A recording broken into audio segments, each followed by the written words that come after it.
ഗൾഫിൽ നിന്ന് ഭർത്താവ് 30 കൊല്ലം കഴിഞ്ഞിട്ട് എല്ലാം അവസാനിപ്പിച്ച് വരുമ്പോൾ തിരിച്ച് ഭർത്താവിന് കൊടുക്കാൻ അവരുടെ കയ്യിൽ 3-4 കോടി ഉണ്ടാവുക എന്നതാണ്.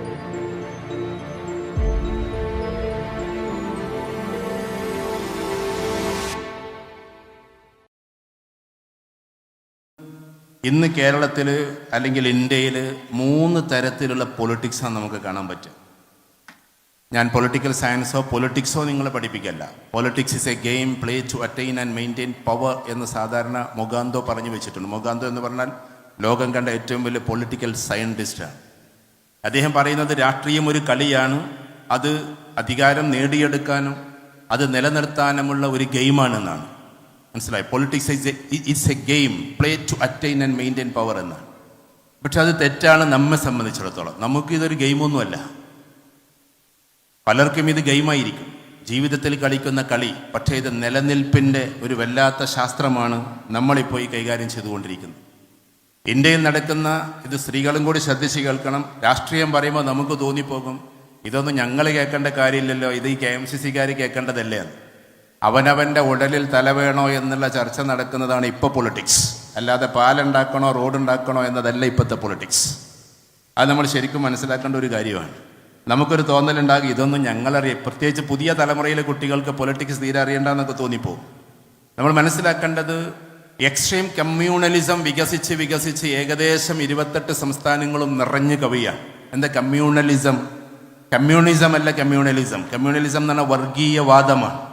ആ വർഗീയവാദത്തിനെ വല്ലാതെ ഊക്കുകൾ കൂട്ടിയിട്ട് മറ്റൊരു വിഭാഗത്തിലൂടെ കൊണ്ടുവന്ന് NRC ഒക്കെ ഇൻട്രഡ്യൂസ് ചെയ്ത് അവസാനം അതെല്ലാം പൊട്ടിപ്പാളീസായി എന്ന് തോന്നുന്ന സമയത്ത് മറ്റൊരു സമയത്തിലൂടെ മറ്റൊരു രീതിയിലൂടെ മറ്റൊരു സ്ട്രാറ്റജിയിലൂടെ അതിങ്ങനെ എന്താക്കുകയാണ്, ഇമ്പോസ് ചെയ്തുകൊണ്ടിരിക്കുകയാണ്. തെരഞ്ഞെടുപ്പ് വരുന്ന സമയത്ത് നമ്മുടെ എല്ലാം കാർഡുകൾ ചെക്ക് ചെയ്യുമ്പോൾ വെല്ലിപ്പാൻ്റെ പേരെന്ത് എന്ന് ചോദിക്കുമ്പോൾ ഇതിൽ പല ആൾക്കാർക്കും അറിയില്ല. അറിയോ? നിങ്ങൾ പറ. ഇതിൽ എത്ര പേർക്ക് ഉപ്പാൻ്റെ പേരറിയാം? Please raise the hands. ആത്മാർത്ഥതയോടുകൂടി പൊക്കണം, വെറുതെ പൊക്കരുത്. കാസർകോട്ടുകാർ നല്ല സത്യസന്ധന്മാരാണ് എന്നും, അതുകൊണ്ട് വളരെ കുറച്ച് ആൾക്കാരെ പൊക്കിയിട്ടുള്ളൂ. വെല്ലിപ്പാൻ്റെ പേര് ചോദിച്ചാൽ വെല്ലിപ്പാൻ്റെ പേര് എത്ര പേർക്കറിയാം? ആകെ 2-3 പേർക്കാണ് ഇപ്പോൾ ഇതിലറിയാം.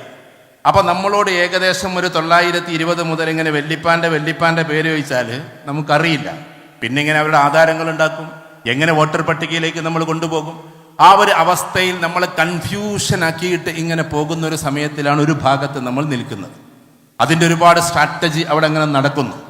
എത്രത്തോളം എന്ന് ചോദിച്ചാൽ സിവിൽ സർവീസുകാരാണ് ബുദ്ധിരാക്ഷസന്മാർ എന്ന് നമ്മൾ വാഴ്ത്തപ്പെടുമ്പോഴും അവർക്ക് മുകളിൽ അഡ്മിനിസ്ട്രേറ്റേഴ്സിനെ വെച്ചിരിക്കാൻ നമ്മളിൽ എത്ര പേരത് ശ്രദ്ധിച്ചു എന്ന് എനിക്കറിഞ്ഞുകൂടാ.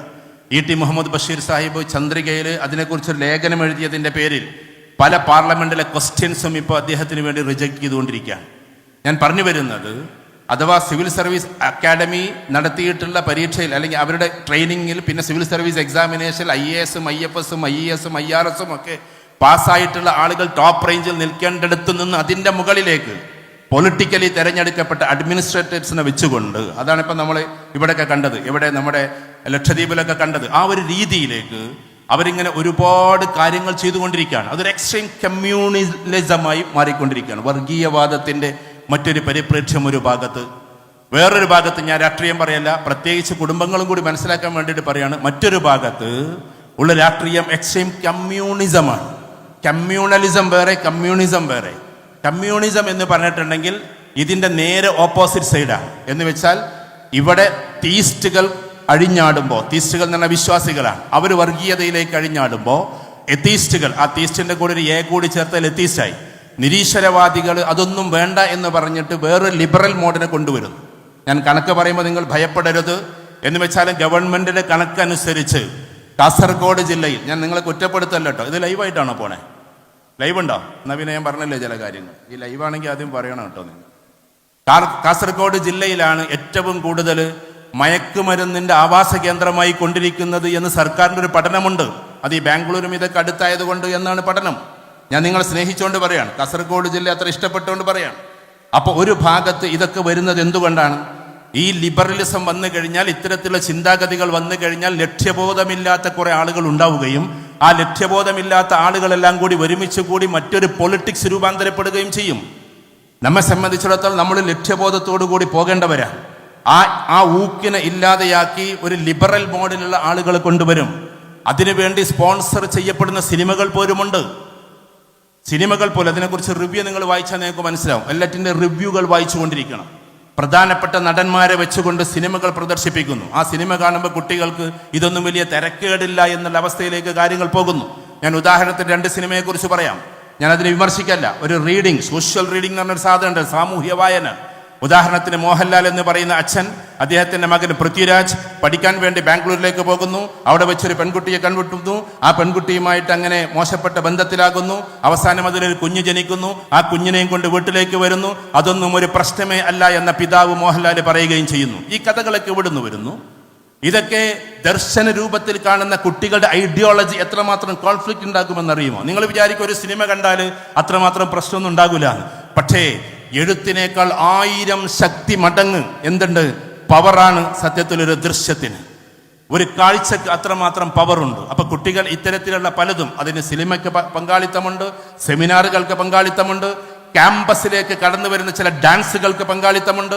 ഇങ്ങനെ എല്ലാ ലിബറലിസവും കൊണ്ടുവന്ന് ഒരു പൊളിറ്റിക്സിനെ വലുതാക്കാൻ വേണ്ടി ശ്രമിക്കുന്ന വേറെ കുറെ പൊളിറ്റീഷ്യൻസ്, അതിൽ മയക്കുമരുന്നിന്റെ ചില അഭിവാഞ്ചമായ ഘടകങ്ങൾ വേറെ കിടക്കുന്നു.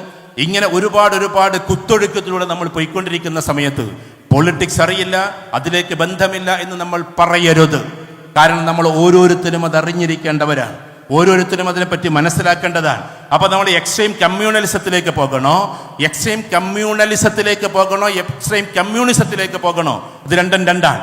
ഇത് തീരുമാനിച്ചുകൊണ്ട് അല്ല, ഞങ്ങൾക്ക് ഈ കമ്മ്യൂണലിസവും വേണ്ട, ഞങ്ങൾക്ക് ഈ കമ്മ്യൂണിസവും വേണ്ട, ഞങ്ങൾക്ക് വേണ്ടത് ഏറ്റവും നല്ല മോഡൽ ലിബറലിസമാണ്. അഥവാ എല്ലാ മനുഷ്യരെയും നെഞ്ചിൽ ചേർത്തുകൊണ്ട് സത്യസന്ധമായി മുന്നോട്ട് പോകലാണ് എന്ന് പറഞ്ഞുകൊണ്ട് മുന്നോട്ട് പോകുന്ന ജൈത്രയാത്രയുടെ പേരാണ് ഇന്ത്യൻ യൂണിയൻ മുസ്ലിം ലീഗ് എന്ന് നമ്മൾ തിരിച്ചറിയേണ്ടതുണ്ട്. ഞാൻ ആവേശം കൊള്ളിക്കാൻ വേണ്ടിയിട്ട് പറയല്ല. വർഗീയവാദം നമുക്കൊരിക്കലും പാടില്ല. ആര് വർഗീയവാദത്തിലേക്ക് ക്ഷണിച്ചാലും അവരോട് പറഞ്ഞേക്കണം, ഹലക്കൽ മുത്തനത്തിഊൻ കാല സലാസ. പ്രവാചക തിരുമേനി സല്ലല്ലാഹു അലൈഹി വസല്ലം നേരിട്ട് പറഞ്ഞിട്ടുണ്ട്, വർഗീയവാദികൾ നശിച്ചു പോകട്ടെ, വർഗീയവാദികൾ നശിച്ചു പോകട്ടെ, വർഗീയവാദികൾ നശിച്ചു പോകട്ടെ എന്ന്. ആരാണ് വർഗീയവാദി എന്ന ചോദ്യത്തിന് പ്രവാചക തിരുമേനി സല്ലല്ലാഹു അലൈഹി വസല്ലം കൊടുത്ത മറുപടി, തന്റെ സ്വന്തം സമുദായം അന്യായത്തിൽ നിൽക്കുകയും ആ സ്വന്തം സമുദായമായതിന്റെ പേരിൽ ആ അന്യായത്തെ ന്യായീകരിക്കുകയും ചെയ്യുന്നവന്റെ പേരാണ് വർഗീയവാദി എന്നാണ്. ഈ കാലഘട്ടത്തിൽ നമ്മൾ പഠിക്കേണ്ട കാര്യമാണ്. ഉദാഹരണത്തിന്, എന്തെങ്കിലും ഒരിക്കലും പറയില്ല എന്ന് നമുക്ക് ഉറപ്പുണ്ട്. അതുകൊണ്ട് ഉദാഹരണം മുസ്ലിം ലീഗിനെ തന്നെ പറഞ്ഞോട്ടെ. മുസ്ലിം ലീഗ് എന്തെങ്കിലും ഒരിക്കലും അതിന്റെ നേതാക്കന്മാർ വർഗീയതയിലേക്ക് ക്ഷണിച്ചിട്ട് ആ വർഗീയത ന്യായീകരിക്കുമ്പോൾ മുസ്ലിം ലീഗിനോടും സല്യൂട്ട് അടിച്ച് പിന്നോട്ട് പോകാൻ നമുക്ക് സാധിക്കണം. ഞാനൊരു ഉദാഹരണം പറയാം. അതായിരിക്കണം ഓരോ മുസൽമാന്റെയും ദൗത്യം. അത്രത്തോളം വർഗീയതയിലേക്ക് പോകാത്ത ഒരു പാർട്ടിയുടെ പേര് കൂടിയാണ് ഇന്ത്യൻ യൂണിയൻ മുസ്ലിം ലീഗ് എന്ന് നമ്മൾ തിരിച്ചറിയണം. എല്ലാ മനുഷ്യരെയും ഒന്നിച്ചു ചേർക്കുന്നു, എല്ലാവരെയും നമ്മൾ നെഞ്ചിൽ ചേർത്ത് മുന്നോട്ട് പോകുന്നു. അതിൻ്റെ ബാക്ക് ബോൺ, ഒരു മനുഷ്യൻ എഴുന്നേറ്റ് നിൽക്കണമെങ്കിൽ ഏറ്റവും അത്യാവശ്യമായ ഘടകം നട്ടെല്ലാണ്. ആ നട്ടെല്ലിൻ്റെ പേരാണ് KMCC എന്ന് നമ്മൾ പഠിക്കേണ്ടതുണ്ട്. മുസ്ലിം ലീഗിനെ ഇങ്ങനെ എഴുന്നേൽപ്പിച്ചു നിർത്തുന്ന നട്ടെല്ലിൻ്റെ പേരാണ്. അതിൻ്റെ സംഘമാണ് ഈ കൂടിയിട്ടുള്ളത്. ഞാൻ സമയമില്ലാത്തതുകൊണ്ട് കുറച്ച് സ്പീഡിൽ പറഞ്ഞു പോകുന്നത്. അതുകൊണ്ട് മുസ്ലിം ലീഗിൻ്റെ ഈ ഒരു പ്രധാനപ്പെട്ട പ്രസ്ഥാനത്തിനെ നമ്മൾ കാണുന്നത് കേവലം ഒരു പാർട്ടിയായിട്ടാകരുത്, കേവലം ഒരു സംഘടനയായിട്ടാകരുത്. ഒരു വേള എത്തി കൊറോണ വന്ന സമയത്ത് നിങ്ങൾ തന്നെ ഒരു സെമിനാർ എന്നെയും വെച്ചിട്ട് എടുത്തിട്ടുണ്ടെന്നാണ് എനിക്ക് ഓർമ്മ വരുന്നത്. നിങ്ങൾ ഇവിടെ വന്നപ്പോൾ പറഞ്ഞു അത്. അഥവാ ആ സെമിനാറുകളൊക്കെ നടക്കുമ്പോൾ കേരളം അങ്ങനെ വല്ലാണ്ട് പശ്ചാത്തലം മാറിക്കൊണ്ട് കണ്ണ് നട്ട് മിഴിച്ചു നോക്കി നിൽക്കുമ്പോൾ മുഖ്യമന്ത്രിയോട് ആളുകൾ വന്നിട്ട് പറയാണ്, സാർ കുറേ മയ്യത്തുകൾ അവിടുന്ന് കൊണ്ടുവരാണ്ട്, കുറേ മയ്യത്തുകൾ ഗൾഫിൽ നിന്ന് എത്തിക്കാനുണ്ട് എന്ന് മുഖ്യമന്ത്രിയോട് ആവശ്യപ്പെട്ടപ്പോൾ ആ എന്നും 5-10 മിനിറ്റ് ഇരിക്കുന്ന ചെയറിലിരുന്ന് കൊണ്ട് മുഖ്യമന്ത്രി പോലും അറിയാതെ പറഞ്ഞു പോയ ഒരു പദമാണ് KMCC-കാരോട് പറഞ്ഞേക്കൂ എന്ന്. അത്രമാത്രം KMCC-കാർക്കാണ് അവിടെ ബന്ധമുള്ളത് എന്ന് തിരിച്ചറിഞ്ഞ മുഖ്യമന്ത്രി കൂടിയായിരുന്നു അന്നത്തെ മുഖ്യമന്ത്രി. പിന്നീട് എന്തായി എന്ന് നമുക്കറിഞ്ഞുകൂടാ. ഞാൻ പറയുന്നത്, ഇത്രത്തോളം മാനവരാശിയെ സ്നേഹിച്ചുകൊണ്ട് അവരോടൊപ്പം നിന്നുകൊണ്ട് മുന്നോട്ട് പോകുന്ന ഈ പ്രസ്ഥാനം തകരാതിരിക്കണമെങ്കിൽ ചെയ്യേണ്ടുന്ന 2-3 കാര്യങ്ങളെക്കുറിച്ച് മാത്രം ചർച്ച ചെയ്തുകൊണ്ട് ഞാൻ എൻ്റെ ഈ സംസാരം അവസാനിപ്പിക്കുകയാണ്. ഒന്നാമത്തെ കാര്യം, നമ്മുടെ കുടുംബങ്ങൾ ശിഥിലമാകരുത്. നമ്മുടെ കുടുംബം ഒരിക്കലും മോശമാകരുത്. അതിന് 2-3 ഘടകങ്ങളുണ്ട്. അതിൽ ഒന്ന്, നമ്മുടെ ജില്ലകളെ, മലപ്പുറം ജില്ലയായാലും നിങ്ങളുടെ കാസർഗോഡ് ജില്ലയായാലും ഗ്രസിച്ചു കൊണ്ടിരിക്കുന്ന നിയോ ലിബറലിസമാണ്. ആ ലിബറലിസം വന്ന് മനുഷ്യനിപ്പോൾ സംശയങ്ങൾ കൂടിക്കൊണ്ടേയിരിക്കുകയാണ്. കുറച്ച് കഴിഞ്ഞാൽ ഈ സ്ത്രീകളൊക്കെയും സത്യത്തിൽ മോഡിമോൻ പറഞ്ഞത് ശരിയാണ് എന്ന് പറയുന്ന ഒരു കാലം വരാനിരിക്കുന്നേ ഉള്ളൂ. എന്താ മോഡിമോൻ പറഞ്ഞത് കാര്യമാണെന്ന് പറഞ്ഞത്? അഥവാ നിങ്ങളൊക്കെയും പുരുഷന്മാരെ എതിർക്കുന്ന ഒരു കാലം വിത്തിൻ 5 years വരും. അത് ഏതാ കാര്യം എന്നറിയോ? സ്വത്ത് വിഭജനത്തിൽ നിങ്ങളുടെ കൂടെ സർക്കാർ ഉണ്ടെന്ന് പറഞ്ഞ് 50 സെന്റ് ഇങ്ങോട്ട് കൊടുക്കുമ്പോൾ 50 സെന്റ് നിങ്ങൾക്കും തരും. അപ്പൊ നിങ്ങൾ സ്വകാര്യതയിൽ പേരിട്ട് വിളിച്ചൊരു പേരുണ്ട്. എല്ലാ പെണ്ണുങ്ങളും കൂടി നമ്മളെ പ്രധാനമന്ത്രിക്ക് ഇട്ട പേരാണ് മോഡിമോൻ എന്ന്. നിങ്ങളുടെ നാട്ടിലുണ്ടോന്ന് എനിക്കറിഞ്ഞുകൂടാ. മോഡിമോൻ ചെയ്ത കാര്യം നല്ലതാണ് എന്ന് പറയും. കാരണം എന്താ? സ്വത്തിന് ആണിന് കിട്ടുന്നത് പോലെ പെണ്ണിനും കിട്ടുന്നു. ആ ഡിക്ലറേഷൻ അടുത്ത് തന്നെ വരും. അപ്പോ നമ്മൾ സംശയിച്ച് നിൽക്കാൻ പാടില്ല. എന്തുകൊണ്ടാണ് അങ്ങനെ പറഞ്ഞതെന്നറിയോ? എൻ്റെ പ്രിയപ്പെട്ട ഇവിടുത്തെ കുടുംബിനികൾ ചിന്തിക്കണം. ഇസ്ലാം എന്തുകൊണ്ടാണ് പാതി എന്ന് പറയുന്നത്? ഞാൻ ന്യായീകരിക്കല്ല, അതിന് ന്യായീകരണം പണ്ടേ ഉള്ളത്, 1400 വർഷങ്ങൾക്ക് മുമ്പേ ഉള്ളതാണ്. ഇപ്പോൾ ഉദാഹരണത്തിന് എൻ്റെ മകൾ ദുജാന, ഞാൻ അവൾക്ക് പേരിട്ടിരിക്കുന്നത് ദുജാന എന്നാണ്, ഫാത്തിമ ദുജാന മെഹജബിൻ. അതിൻ്റെ ഒരു കാരണം, ബദറിൽ ഉഹുദിൽ പ്രവാചകർ തിരുമേനി സല്ലല്ലാഹു അലൈഹി വസല്ലമയെ അണഞ്ഞൂട്ടി പിടിച്ചിട്ട് എന്നെ നിങ്ങൾ കൊന്നോളൂ, പ്രവാചകനെ ഒരിക്കലും ഒരു തരിമ്പ് പോലും ഒന്നും ചെയ്യാൻ അനുവദിക്കില്ല എന്ന് പറഞ്ഞ് അണഞ്ഞൂട്ടി പിടിച്ചിട്ട് ആലിംഗനം ചെയ്ത് ഈ ലോകത്തോട് വിട പറഞ്ഞു പോയ സഹാബിയുടെ പേരാണ് അബൂ ദുജാന.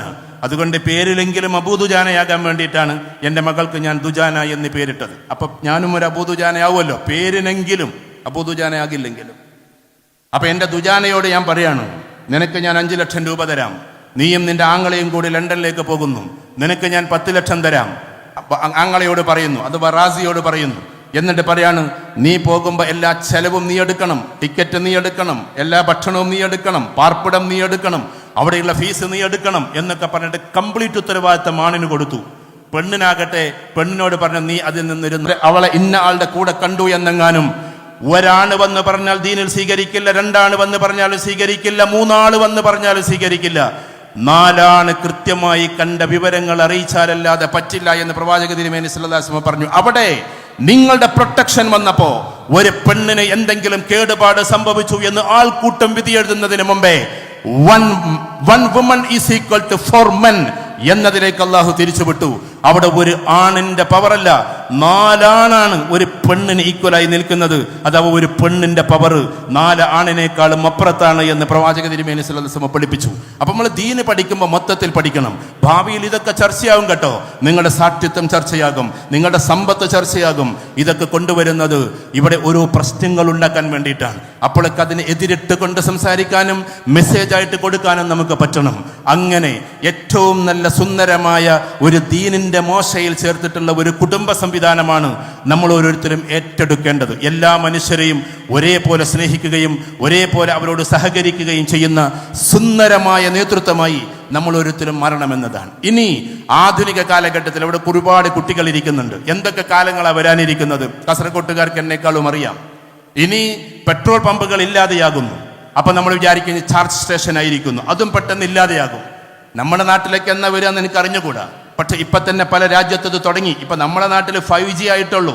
ചൈനയിൽ പോണ ആളുകൾ ഈ കൂട്ടത്തിൽ ഒരുപാട് ആൾക്കാരുണ്ട്. അവിടെ 10G ആയി, നമ്മളെക്കാൾ ഇരട്ടിയായി.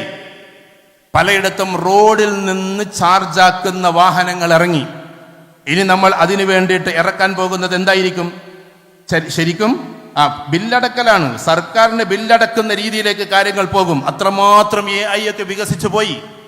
ബിസിനസ്സുകാരായിരിക്കുന്നവർ കൂടുതലും നമ്മുടെ ട്രഡീഷണൽ ബിസിനസ് അസ്തമിക്കാൻ പോകുന്നു എല്ലായിടത്തും. ഇപ്പോൾ ഭാവിയിലൊക്കെ IPO ഒക്കെ ഇടണമെങ്കിൽ, പിന്നെ നമ്മളെ ലത്തീഫ്സൊക്കെ അറിയാം, IPOയിലേക്ക് നമുക്ക് ഇടണമെങ്കിൽ ആളുകളുടെ ഹിസ്റ്ററി പഠിക്കും, ലെഗസി നോക്കും, തലപ്പത്താരായിരിക്കുന്നു നോക്കും. അവന് 7ാം ക്ലാസ്സും ഗുസ്തിയുള്ളൂന്നുണ്ടെങ്കിൽ നമ്മുടെ കമ്പനി IPOയിലേക്ക് ഇടാൻ പറ്റൂല. നമ്മൾ അറിയണം, നമുക്ക് ചിലപ്പോൾ 4000 കോടിയുടെ ആസ്തി ഉണ്ടാകും. അതിനെ 40,000 കോടിയായിട്ട് IPOയിലൊക്കെ ഇടണമെന്നുണ്ടെങ്കിൽ ലെഗസി എന്ന് പറയുന്ന ഒരു പരിപാടിയുണ്ട്. നമ്മളൊരു വിചാരം എന്താണ്? വിദ്യാഭ്യാസം ഇല്ലെങ്കിലും ബിസിനസ് ചെയ്തിട്ട് മുന്നോട്ട് പോകാന്നുള്ളതാണ്. പക്ഷേ ലോകത്തിലെ ഏറ്റവും ടോപ്പ് MNC കമ്പനിയിൽ നമ്മുടെ കമ്പനി കൊളുത്തി വെക്കണമെങ്കിൽ ആരാണ് ഡയറക്ടേഴ്സ് എന്നുള്ള പഠനം നടത്തിക്കൊണ്ടിരിക്കുകയാണ്. അപ്പൊ നമ്മുടെ തലമുറയിൽപ്പെട്ട കുട്ടികളെ നന്നായിട്ട് ബിസിനസ് പഠിപ്പിക്കേണ്ടിയിരിക്കുന്നു. ആരാണോ നമ്മൾ ഇത് ഏറ്റെടുക്കുന്നത് അവർ ഇത് പഠിക്കേണ്ടിയിരിക്കുന്നു. എന്ന് വെച്ചാൽ നമ്മൾ കാണുന്ന ചിലപ്പോൾ സൂപ്പർ മാർക്കറ്റുകളൊക്കെ ഒരു പക്ഷെ അടഞ്ഞു കിടക്കുന്ന ഒരു സമയം വരും. ഒരു പക്ഷേ എന്നല്ല, അതൊക്കെ പ്രഖ്യാപിച്ചു കഴിഞ്ഞു. അതെല്ലാം സ്റ്റോറേജ് ആകും. എന്നിട്ട് കംപ്ലീറ്റ് എന്തായിരിക്കും? കംപ്ലീറ്റ് ഓൺലൈനിലൂടെ ആളുകൾ പർച്ചേസ് ചെയ്യും. ഓൺലൈനിലൂടെ പർച്ചേസ് ചെയ്യുമ്പോൾ ഒരു ഗുണം, ഇപ്പം മീശോ എന്ന് ചെയ്യുന്ന ആൾക്കാർ അവിടെ ഉണ്ടാവുമല്ലോ, ആണുങ്ങൾക്ക് അധികം മീശോ പിടുത്തം കിട്ടൂല. പക്ഷെ മീശോ അവരോട് ചോദിച്ചാൽ അറിയാം, 1500 രൂപക്ക് കിട്ടുന്ന സാധനം 450 രൂപക്ക് വീട്ടിലെത്തുന്ന സാധനത്തിന്റെ പേര് മീശോ.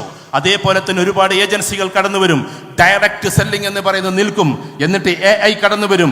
മാച്ചിങ്ങും മിക്സിങ്ങും ഒക്കെ, മാപ്പിങ്ങും മിക്സിങ്ങും ഒക്കെ അവർ നടപ്പിലാക്കി കൊടുക്കും. ഇങ്ങനെയൊക്കെയാണ് ഇനി കാലങ്ങൾ വരാൻ പോകുന്നത്. ആ സമയത്ത് നമ്മുടെ കുടുംബം ശിഥിലമാകാതിരിക്കണമെങ്കിൽ കാലഘട്ടത്തോടൊപ്പം സഞ്ചരിക്കേണ്ടുന്ന ഒരു പ്രവണത നമ്മൾ നമ്മുടെ കുട്ടികൾക്ക് ഒരുക്കി കൊടുക്കേണ്ടതുണ്ട്.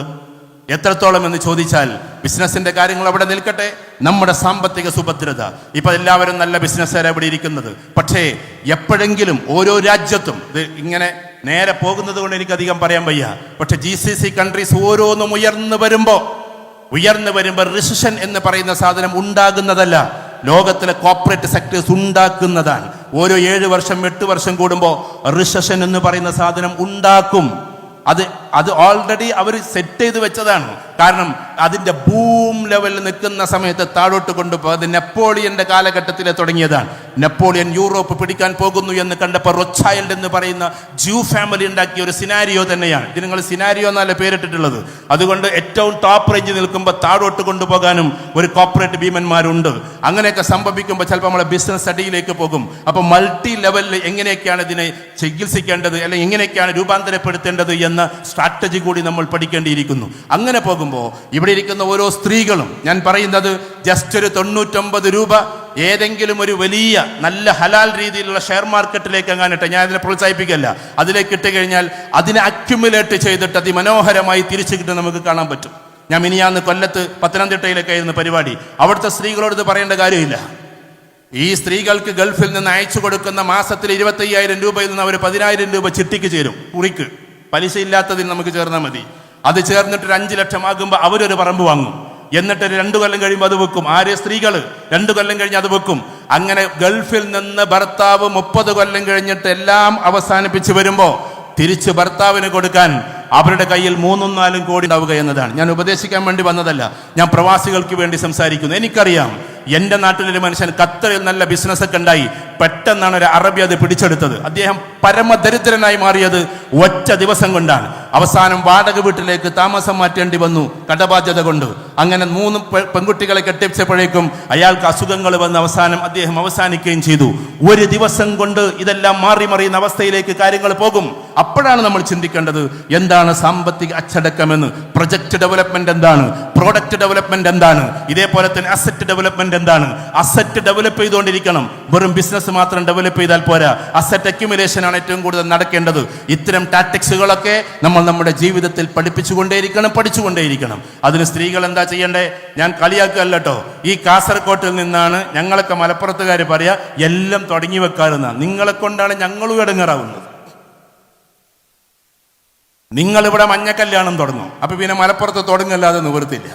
പിന്നെ കുറെ കഴിഞ്ഞേക്കാണ് ജമന്തി കല്യാണം, ആ കല്യാണം, ഈ കല്യാണം, സഫ്രോണിസ്റ്റ് കല്യാണം, എല്ലാം പറഞ്ഞിട്ട് അങ്ങനെ.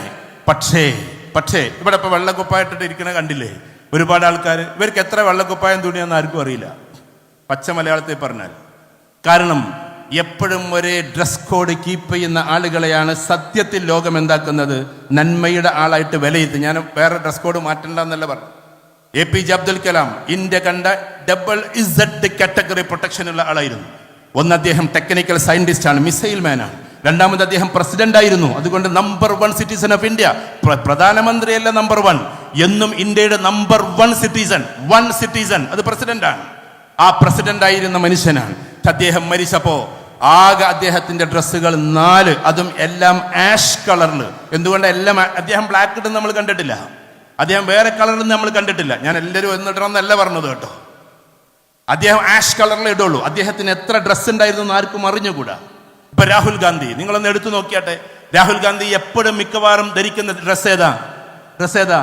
അത് ടീഷർട്ടാണ്. കാരണം കാഷ്വൽ ഡ്രസ്സ് കൊണ്ടാണ് അദ്ദേഹം പാർലമെന്റിലും എല്ലായിടത്തും പോയിക്കൊണ്ടേയിരിക്കുന്നത്.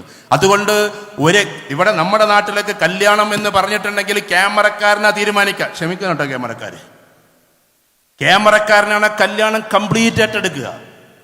കാരണം പ്രൊഫഷണൽ ക്യാമറ എന്ന് പറഞ്ഞാൽ ഇങ്ങനെ ആളെ നിർത്തിയിട്ടുള്ളതല്ല. ഞാൻ നിങ്ങളെ പഠിപ്പിക്കല്ലോ കേട്ടോ. നമ്മളുടെ മകളുടെ കൈ പിടിച്ചിട്ട് ഭർത്താവിന് കൊടുക്കാൻ നമ്മൾ മറന്നു പോകുന്നു.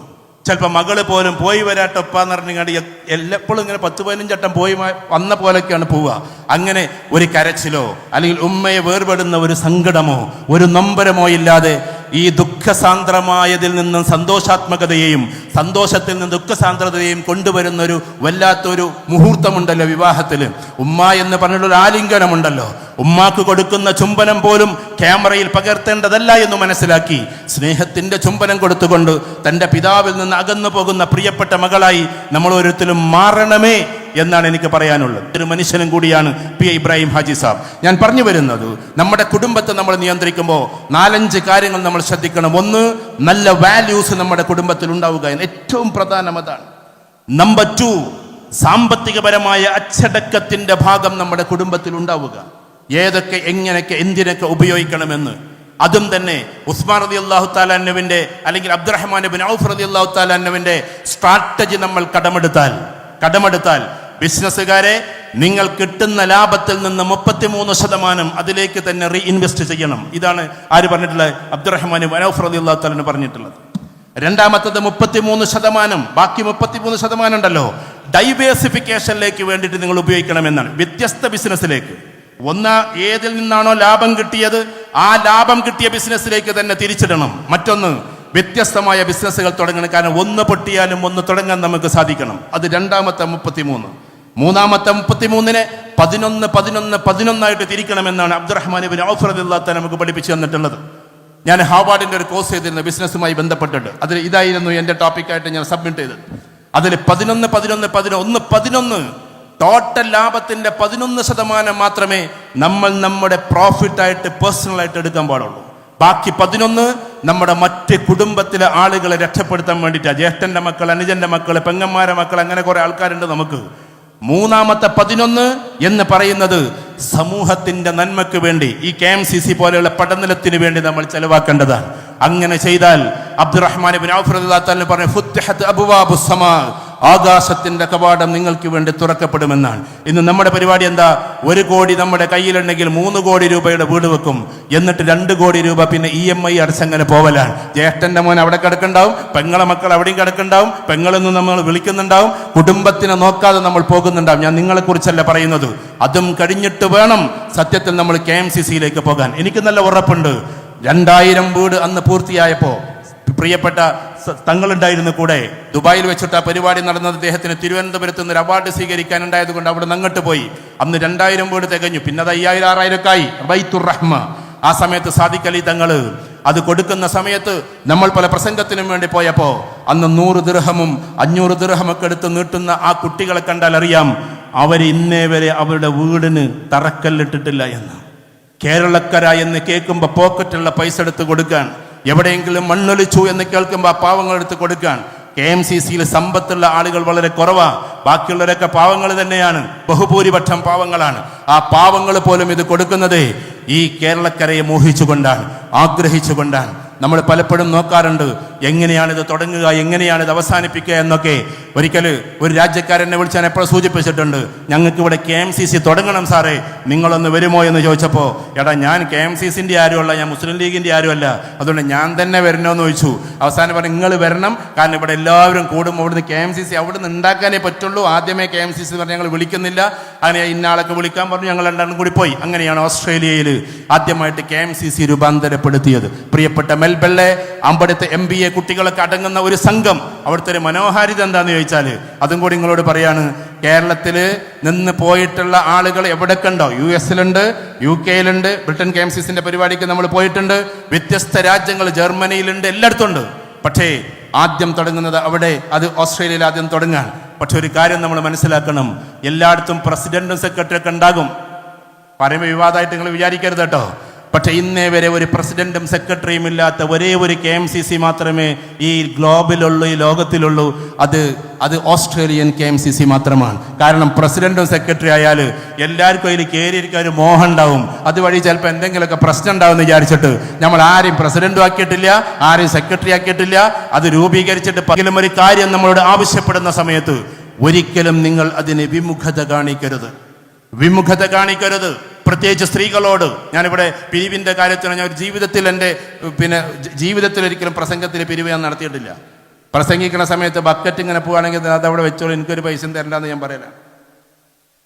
അതുകൊണ്ട് ഞാൻ പിരിക്കാൻ വന്ന എന്നാലും പറയാം, എപ്പോഴെങ്കിലും KMCC നമ്മളോട് ആവശ്യപ്പെടുമ്പോൾ, എന്തെങ്കിലും ഒരു പദ്ധതിക്ക് വേണ്ടി ആവശ്യപ്പെടുമ്പോൾ നിങ്ങളുണ്ടായിരിക്കണം പിൻബലമായി.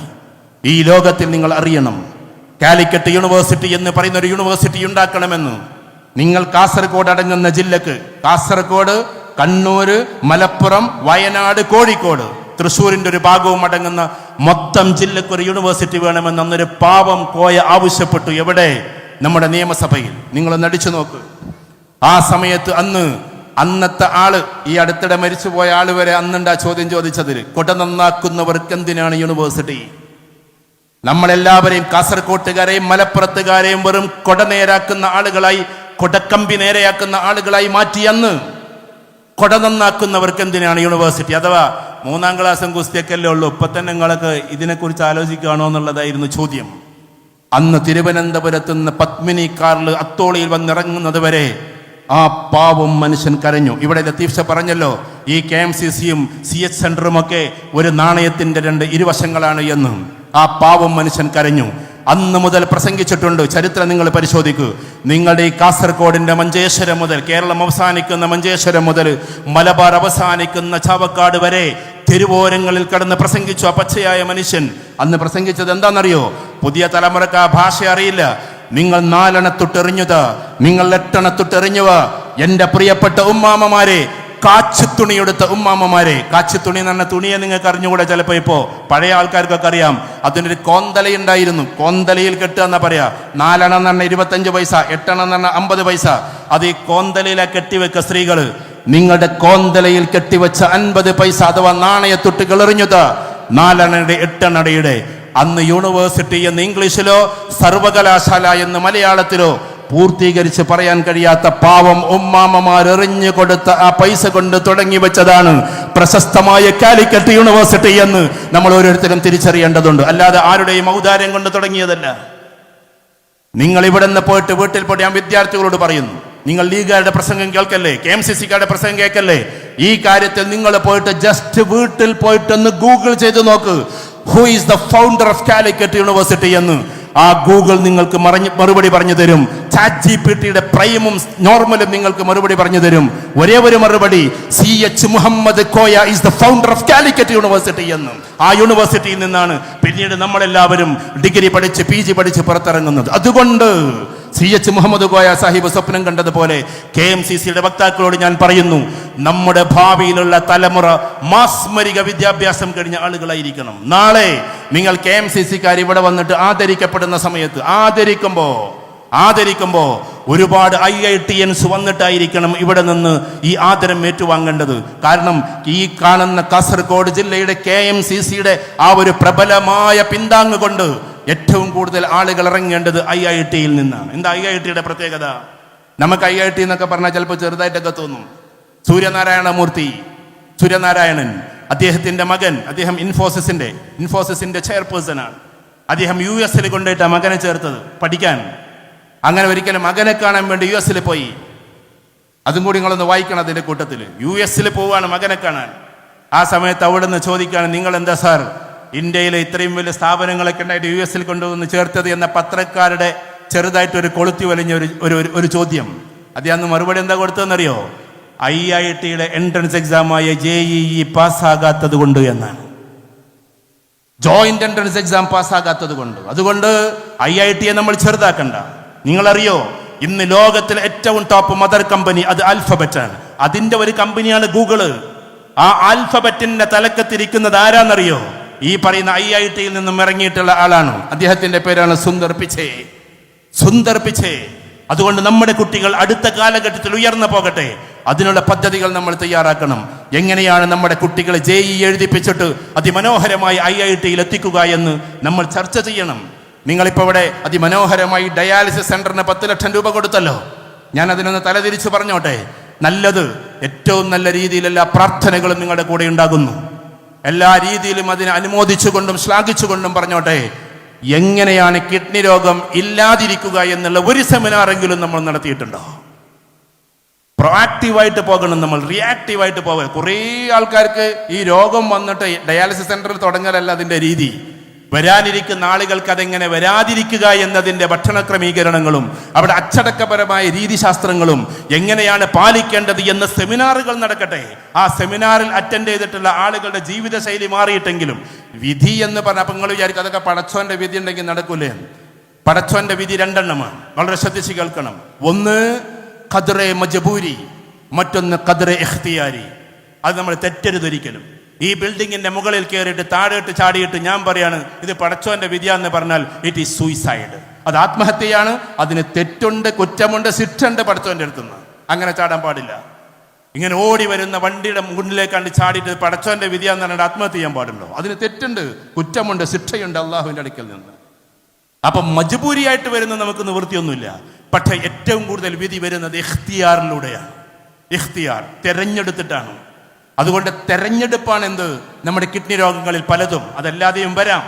കാരണം അടിക്കടിയായിട്ട്, ഉദാഹരണത്തിന് രാവിലെ വെള്ളം കുടിക്കണമെന്ന് നമ്മളോട് സെമിനാറിൽ പറയും, അപ്പം നമുക്കത് പാലിക്കണമെന്ന് തോന്നും. ഏറ്റവും കൂടുതൽ ഇപ്പൊ 10 വയസ്സിന്റെയും 20 വയസ്സിന്റെയും അടുക്കുള്ള കുട്ടികൾക്ക് ഡയാലിസിസ്. നിങ്ങൾക്ക് ആശുപത്രി നടത്തുന്നവരല്ലേ? 10-40 ആശുപത്രിയുടെ മേലെ അദ്ദേഹം നടത്തുന്നുണ്ട്. അതേപോലെ സ്കൂളുകൾ ഒരുപാട് ഇവിടെ നടത്തുന്നുണ്ട്. ഒന്ന് എഡ്യൂക്കേഷൻ, മറ്റൊന്ന് ഹെൽത്ത്. അപ്പൊ ഇതൊക്കെ നടത്തുമ്പോൾ നമുക്കറിയാം 20 വയസ്സിന് താഴെയുള്ള എത്രയോ ഡയാലിസിസിന്റെ കുട്ടികളാണ്. എന്താ കാരണം? നമ്മുടെ രക്ഷിതാക്കളുടെ ശ്രദ്ധയില്ലായ്മയാണ്. ഒരു പരിധിവരെ അതാണ്. പിന്നെയോ നമ്മൾ അറിയാണ്ട കുട്ടികൾക്ക് ഫാറ്റ് ലിവർ ഉണ്ടാക്കി കൊടുക്കുകയാണ്. ഒരു മുട്ടമാല ഉണ്ടാക്കും ഒരാൾക്ക് കഴിക്കാൻ, അതിൽ 11 മുടടും. പിന്നെ എങ്ങനെ ഫാറ്റ് ലിവർ വരാതിരിക്കുക? അപ്പൊ എങ്ങനെയാണ് ഭക്ഷണം ഉണ്ടാക്കേണ്ടത് എന്ന്. കാസർകോട്ടുകാരെ ഭക്ഷണം എനിക്ക് ഭയങ്കര ഇഷ്ടമാണ്. ഇന്ന് കഴിക്കാനുള്ള വിധിയില്ല എന്നാണ് തോന്നുന്നത്. ഭയങ്കര ഇഷ്ടമാണ്. പക്ഷേ ഞാൻ സ്നേഹിച്ചുകൊണ്ട് പറയാട്ടോ, അല്ല ദേഷ്യപ്പെട്ടിട്ടല്ല. നിങ്ങൾ ടേസ്റ്റി ഫുഡിന്റെ ആളുകളാണ്, ഹെൽത്തി ഫുഡിന്റെ ആൾക്കാരല്ല. അങ്ങനെ പറയുമ്പോൾ നിങ്ങൾക്കൊന്നും തോന്നരുത്. ഞങ്ങളെ സ്നേഹിച്ചിട്ട് പറയണം, നിങ്ങൾ ടേസ്റ്റി ഫുഡിന്റെ ആളുകളാണ്, ഹെൽത്തി ഫുഡിന്റെ ആളുകളല്ല. അതുകൊണ്ട് നമ്മൾ ടേസ്റ്റി ഫുഡ് ഉണ്ടാക്കിക്കോളൂ. അത് ഹെൽത്തി ഫുഡും കൂടിയാണ് നമ്മൾ തിരിച്ചറിയണം. എൻ്റെ ഒരു സുഹൃത്തിൻ്റെ ഹസൈനാർ എന്ന് പറയും, ബ്രിട്ടീഷ് പൗരനാണ്. മീൻസ് അങ്ങനെ അവിടെ പാസ്പോർട്ടും കിട്ടി, അവിടുത്തെ പൗരത്വം കിട്ടി. ഞാൻ ഇങ്ങോട്ട് വരണമെങ്കിൽ ഇവിടുത്തെ ഇത് വേറെ വേണം. അങ്ങനെ മക്കളൊക്കെ അവിടെയാണ്. അദ്ദേഹം അവിടെ ക്രിയേറ്റീവ് ഷെഫാണ്. ഞാൻ അദ്ദേഹത്തോട് ചോദിച്ചു, KMCCന്റെ സെക്രട്ടറിയും കൂടിയുണ്ട്, അതും കൂടി പറഞ്ഞുതരാം. ബ്രിട്ടൻ KMCCയുടെയും ഓസ്ട്രേലിയൻ KMCCയുടെ ഒക്കെ പ്രധാനപ്പെട്ട സാരഥികളൊക്കെ എൻ്റെ വിദ്യാർത്ഥികളും കൂടിയാണ്. എൻ്റെ അടുത്ത് നിന്ന് MBA പഠിച്ചു പോയ കുട്ടികളാണ്. അപ്പോൾ ഞാൻ പറഞ്ഞു വരുന്നത്, സഫീർ ആകട്ടെ ബ്രിട്ടൻ KMCCയുടെ ഒക്കെ പ്രസിഡന്റ് സെക്രട്ടറിയും. ഈ അസൈനാർ ഉണ്ടല്ലോ, ഇവൻ ക്രിയേറ്റീവ് ഷെഫാണ്. ഞാൻ ചോദിച്ചു എങ്ങനെയൊക്കെ ഫുഡ് ഉണ്ടാക്കുക? നമ്മളെ നാട്ടിലത്തെ പോലെ എങ്ങനെയെങ്കിലും ഉണ്ടാക്കാൻ പോലെ ഹെൽത്ത് കോമ്പിനേഷൻ എന്ന് പറഞ്ഞ സാധനം ഉണ്ട്, അത് വെച്ചിട്ടേ ഉണ്ടാക്കാൻ പാടും. നമ്മൾ കോമ്പിനേഷൻ നോക്കാറുണ്ടോ? എൻ്റെ പ്രിയപ്പെട്ട രക്ഷിതാക്കളോട്, ഇവിടെ ഇരിക്കുന്ന ആളുകളോട്, നമ്മുടെ കുട്ടികളെ കൊലയ്ക്ക് കൊടുക്കല്ലേ. CH സെന്റർ നിങ്ങൾ തിരുവനന്തപുരത്ത് ഞാൻ അവിടെ പോയിട്ടുണ്ട് 2-3 ക്ലാസ്സുകൾ എടുക്കാൻ. മുന്നിലിങ്ങനെ ഒരു ദിവസം ഒരു ഉമ്മാമ ഒരു കുട്ടിയെയും കൊണ്ട് എൻ്റെ അടുത്ത് വന്നിട്ട്, ഉസ്താദെ ഈ കുട്ടിയൊന്ന് മരിച്ചു കിട്ടാൻ നിങ്ങൾ ദുആ ചെയ്യുമോ? ഞാനൊരു പ്രസംഗത്തിൽ പറഞ്ഞിട്ടുണ്ടത്. 7-8 വയസ്സായ കുട്ടിനെ പൊക്കിക്കൊണ്ടിരാണ്. എന്നിട്ട് പറയാണ്, ഈ കുട്ടിയൊന്ന് മരിച്ചു കിട്ടാൻ നിങ്ങൾ എന്തെങ്കിലും ഒന്ന് ചെയ്ത് ദുആ ചെയ്ത് തരുമെന്ന്. കാരണം പേരക്കിടാവൊന്ന് മരിച്ചു. എന്താ കാര്യം? പാവത്തിന്റെ വേദനയും അലറിവിളിയും കേട്ടിട്ട് ഈ പാവം പെറ്റുമ്മക്ക് നോവുന്നതിനേക്കാൾ ചിലപ്പോൾ പോറ്റുമ്മക്ക് നോവുമെന്ന് പറയുന്നത് പോലെ ഈ വല്യമ്മ കരഞ്ഞ് പേരക്കുടിയുടെ കരച്ചിൽ കേൾക്കാൻ വയ്യാതെ മരിച്ചു കിട്ടാൻ ദുആ ചെയ്യുമോ എന്ന് പറയുന്ന അവസ്ഥയിലേക്ക് എത്തി. എന്തുകൊണ്ടെത്തി? പലപ്പോഴും നമ്മൾ ചിന്തിക്കേണ്ടത് ആ കുട്ടിയാകില്ല ഒരു പക്ഷെ അതിന്റെ കാരണം മറ്റു പലതുമാകാം. അതുകൊണ്ട് ആ കാരണങ്ങളൊക്കെ ഇല്ലാതെയാക്കിയിട്ടും അള്ളാഹു തരുന്നുവെങ്കിൽ പിന്നെ സ്വീകരിക്കലല്ലാതെ നിവൃത്തിയില്ല. മജ്ബൂരിയിലേക്ക് കടന്നാൽ പിന്നെ നിവൃത്തിയില്ല. പക്ഷേ ഇഖ്തിയാർ നമ്മൾ തിരഞ്ഞെടുക്കരുത്. അതുകൊണ്ട് കുടുംബജീവിതം നയിക്കുമ്പോൾ ഹെൽത്ത് എന്ന് പറയുന്ന കോൺഷ്യസ് നമുക്കുണ്ടാക്കണം, ഫിനാൻസ് എന്ന് പറയുന്ന കോൺഷ്യസ് നമുക്കുണ്ടാകണം, ഇതേപോലെ തന്നെ എഡ്യൂക്കേഷൻ എന്ന് പറയുന്ന കോൺസെപ്റ്റ് ഉണ്ടാകണം. അതിലേറെ ഉപരിയായി എല്ലാവരിലും ദീനുണ്ടാകണമെന്ന കോൺസെപ്റ്റ് നമുക്കുണ്ടാകണം. അറിയാതെ നമ്മളെ വീട്ടിൽ നിന്ന് പടിയിറങ്ങിക്കൊണ്ടിരിക്കുകയാണ്. ഞാൻ വീണ്ടും ആവർത്തിച്ചു പറയാണ്. കാരണം എന്താ? ഒന്ന് ലിബറലിസ്റ്റുകളാണ്. അവരിങ്ങനെ ഓരോ ചോദ്യം ചോദിക്കുകയാണ്. ആ ചോദ്യത്തിൽപ്പെട്ട പ്രധാനപ്പെട്ട ഒരു ചോദ്യമാണ് എന്ത്? ഇപ്പൊ കണ്ടില്ലേ നിങ്ങൾ അങ്ങനെ ഇങ്ങനെ എന്നൊക്കെ പറഞ്ഞാൽ ആരിഫുദ്ദീൻ അവിടെ നിന്ന് ആരിഫ് ഹുസൈൻ അവിടെ നിന്ന് ചോദിക്കുന്നു, മറ്റൊരു ഇവിടെ നിന്ന് ചോദിക്കുന്നു. കുട്ടികൾ അന്തിച്ചു നിൽക്കുകയാണ്. അതുകൊണ്ട് എനിക്ക് എല്ലാ സംഘടനക്കാരോടും, ഇത് ക്യാമറയുടെ ആളുകൾ അറിയായിരിക്കും, എനിക്ക് പ്രത്യേകിച്ച് ഒരു സംഘടനയുമായി ബന്ധമില്ല. ഞാൻ എല്ലാ സംഘടനക്കാരോടും ഒരേപോലെ നിൽക്കുന്ന ആളാണ്. അതുകൊണ്ട് ഈ കുട്ടികളെ കൗൺസിലിംഗ് നടത്തി വരുന്ന ഒരു ചെറിയ വ്യക്തി എന്നുള്ള നിലക്ക് ഞാൻ നിങ്ങളോട് പറഞ്ഞോട്ടെ, ഒരുപാട് കുട്ടികളുടെ കേസ് അറിയുന്ന കൂട്ടത്തിൽ അറിഞ്ഞോട്ടെ, ദയവ് ചെയ്തിട്ട് മതസംഘടനകൾ പരസ്പരം തർക്കിക്കാതിരിക്കുക. ആ തർക്കത്തിൽ നഷ്ടപ്പെടുന്നത് നമ്മുടെ കുട്ടികളുടെ കോൺഫിഡൻസ് ആണ് എന്ന് നമ്മൾ തിരിച്ചറിയേണ്ടതുണ്ട്. കോൺഫിഡൻസ് ആണ്. നമുക്ക് വേണമെങ്കിൽ അങ്ങോട്ടും ഇങ്ങോട്ടൊക്കെ പറഞ്ഞിട്ട് പുലമ്പാം, അങ്ങോട്ടും ഇങ്ങോട്ട് ദേഷ്യപ്പെടാം, പരസ്പരം വാഗ്വാദത്തിൽ ഏർപ്പെടാം. പക്ഷേ ഈ മതസംഘടനകളുടെ ഈ വാഗ്വാദത്തിൽ തകർന്നു പോകുന്നത് പാവപ്പെട്ട കുട്ടികളുടെ കോൺഫിഡൻസ് ആണ്. ഫറൂഖ് കോളേജിൽ ക്ലാസ് എടുക്കുമ്പോൾ ഞാൻ കുട്ടികളോട് ചോദിച്ചിട്ടുണ്ട്. കുട്ടികൾ ബഹുഭൂരിപക്ഷവും പറയുന്നത് എത്തീസ്റ്റുകളുടെ ക്ലാസ് കൊണ്ടൊന്നുമല്ല, ഇവരുടെ പരസ്പരമുള്ള തല്ലുകൊണ്ടാണ് ഞങ്ങൾ ബാക്കോട്ട് പോകുന്നത് എന്നാണ്. എനിക്ക് ആരോടും വിരോധമില്ല, ആരോടും പ്രത്യേകിച്ച് കമ്മിറ്റ്മെന്റുമില്ല. അതുകൊണ്ട് സ്നേഹത്തോടു കൂടി പറഞ്ഞോട്ടെ, എല്ലാവരെയും ഒന്നിച്ചിരുത്താൻ നമുക്ക് പറ്റണം.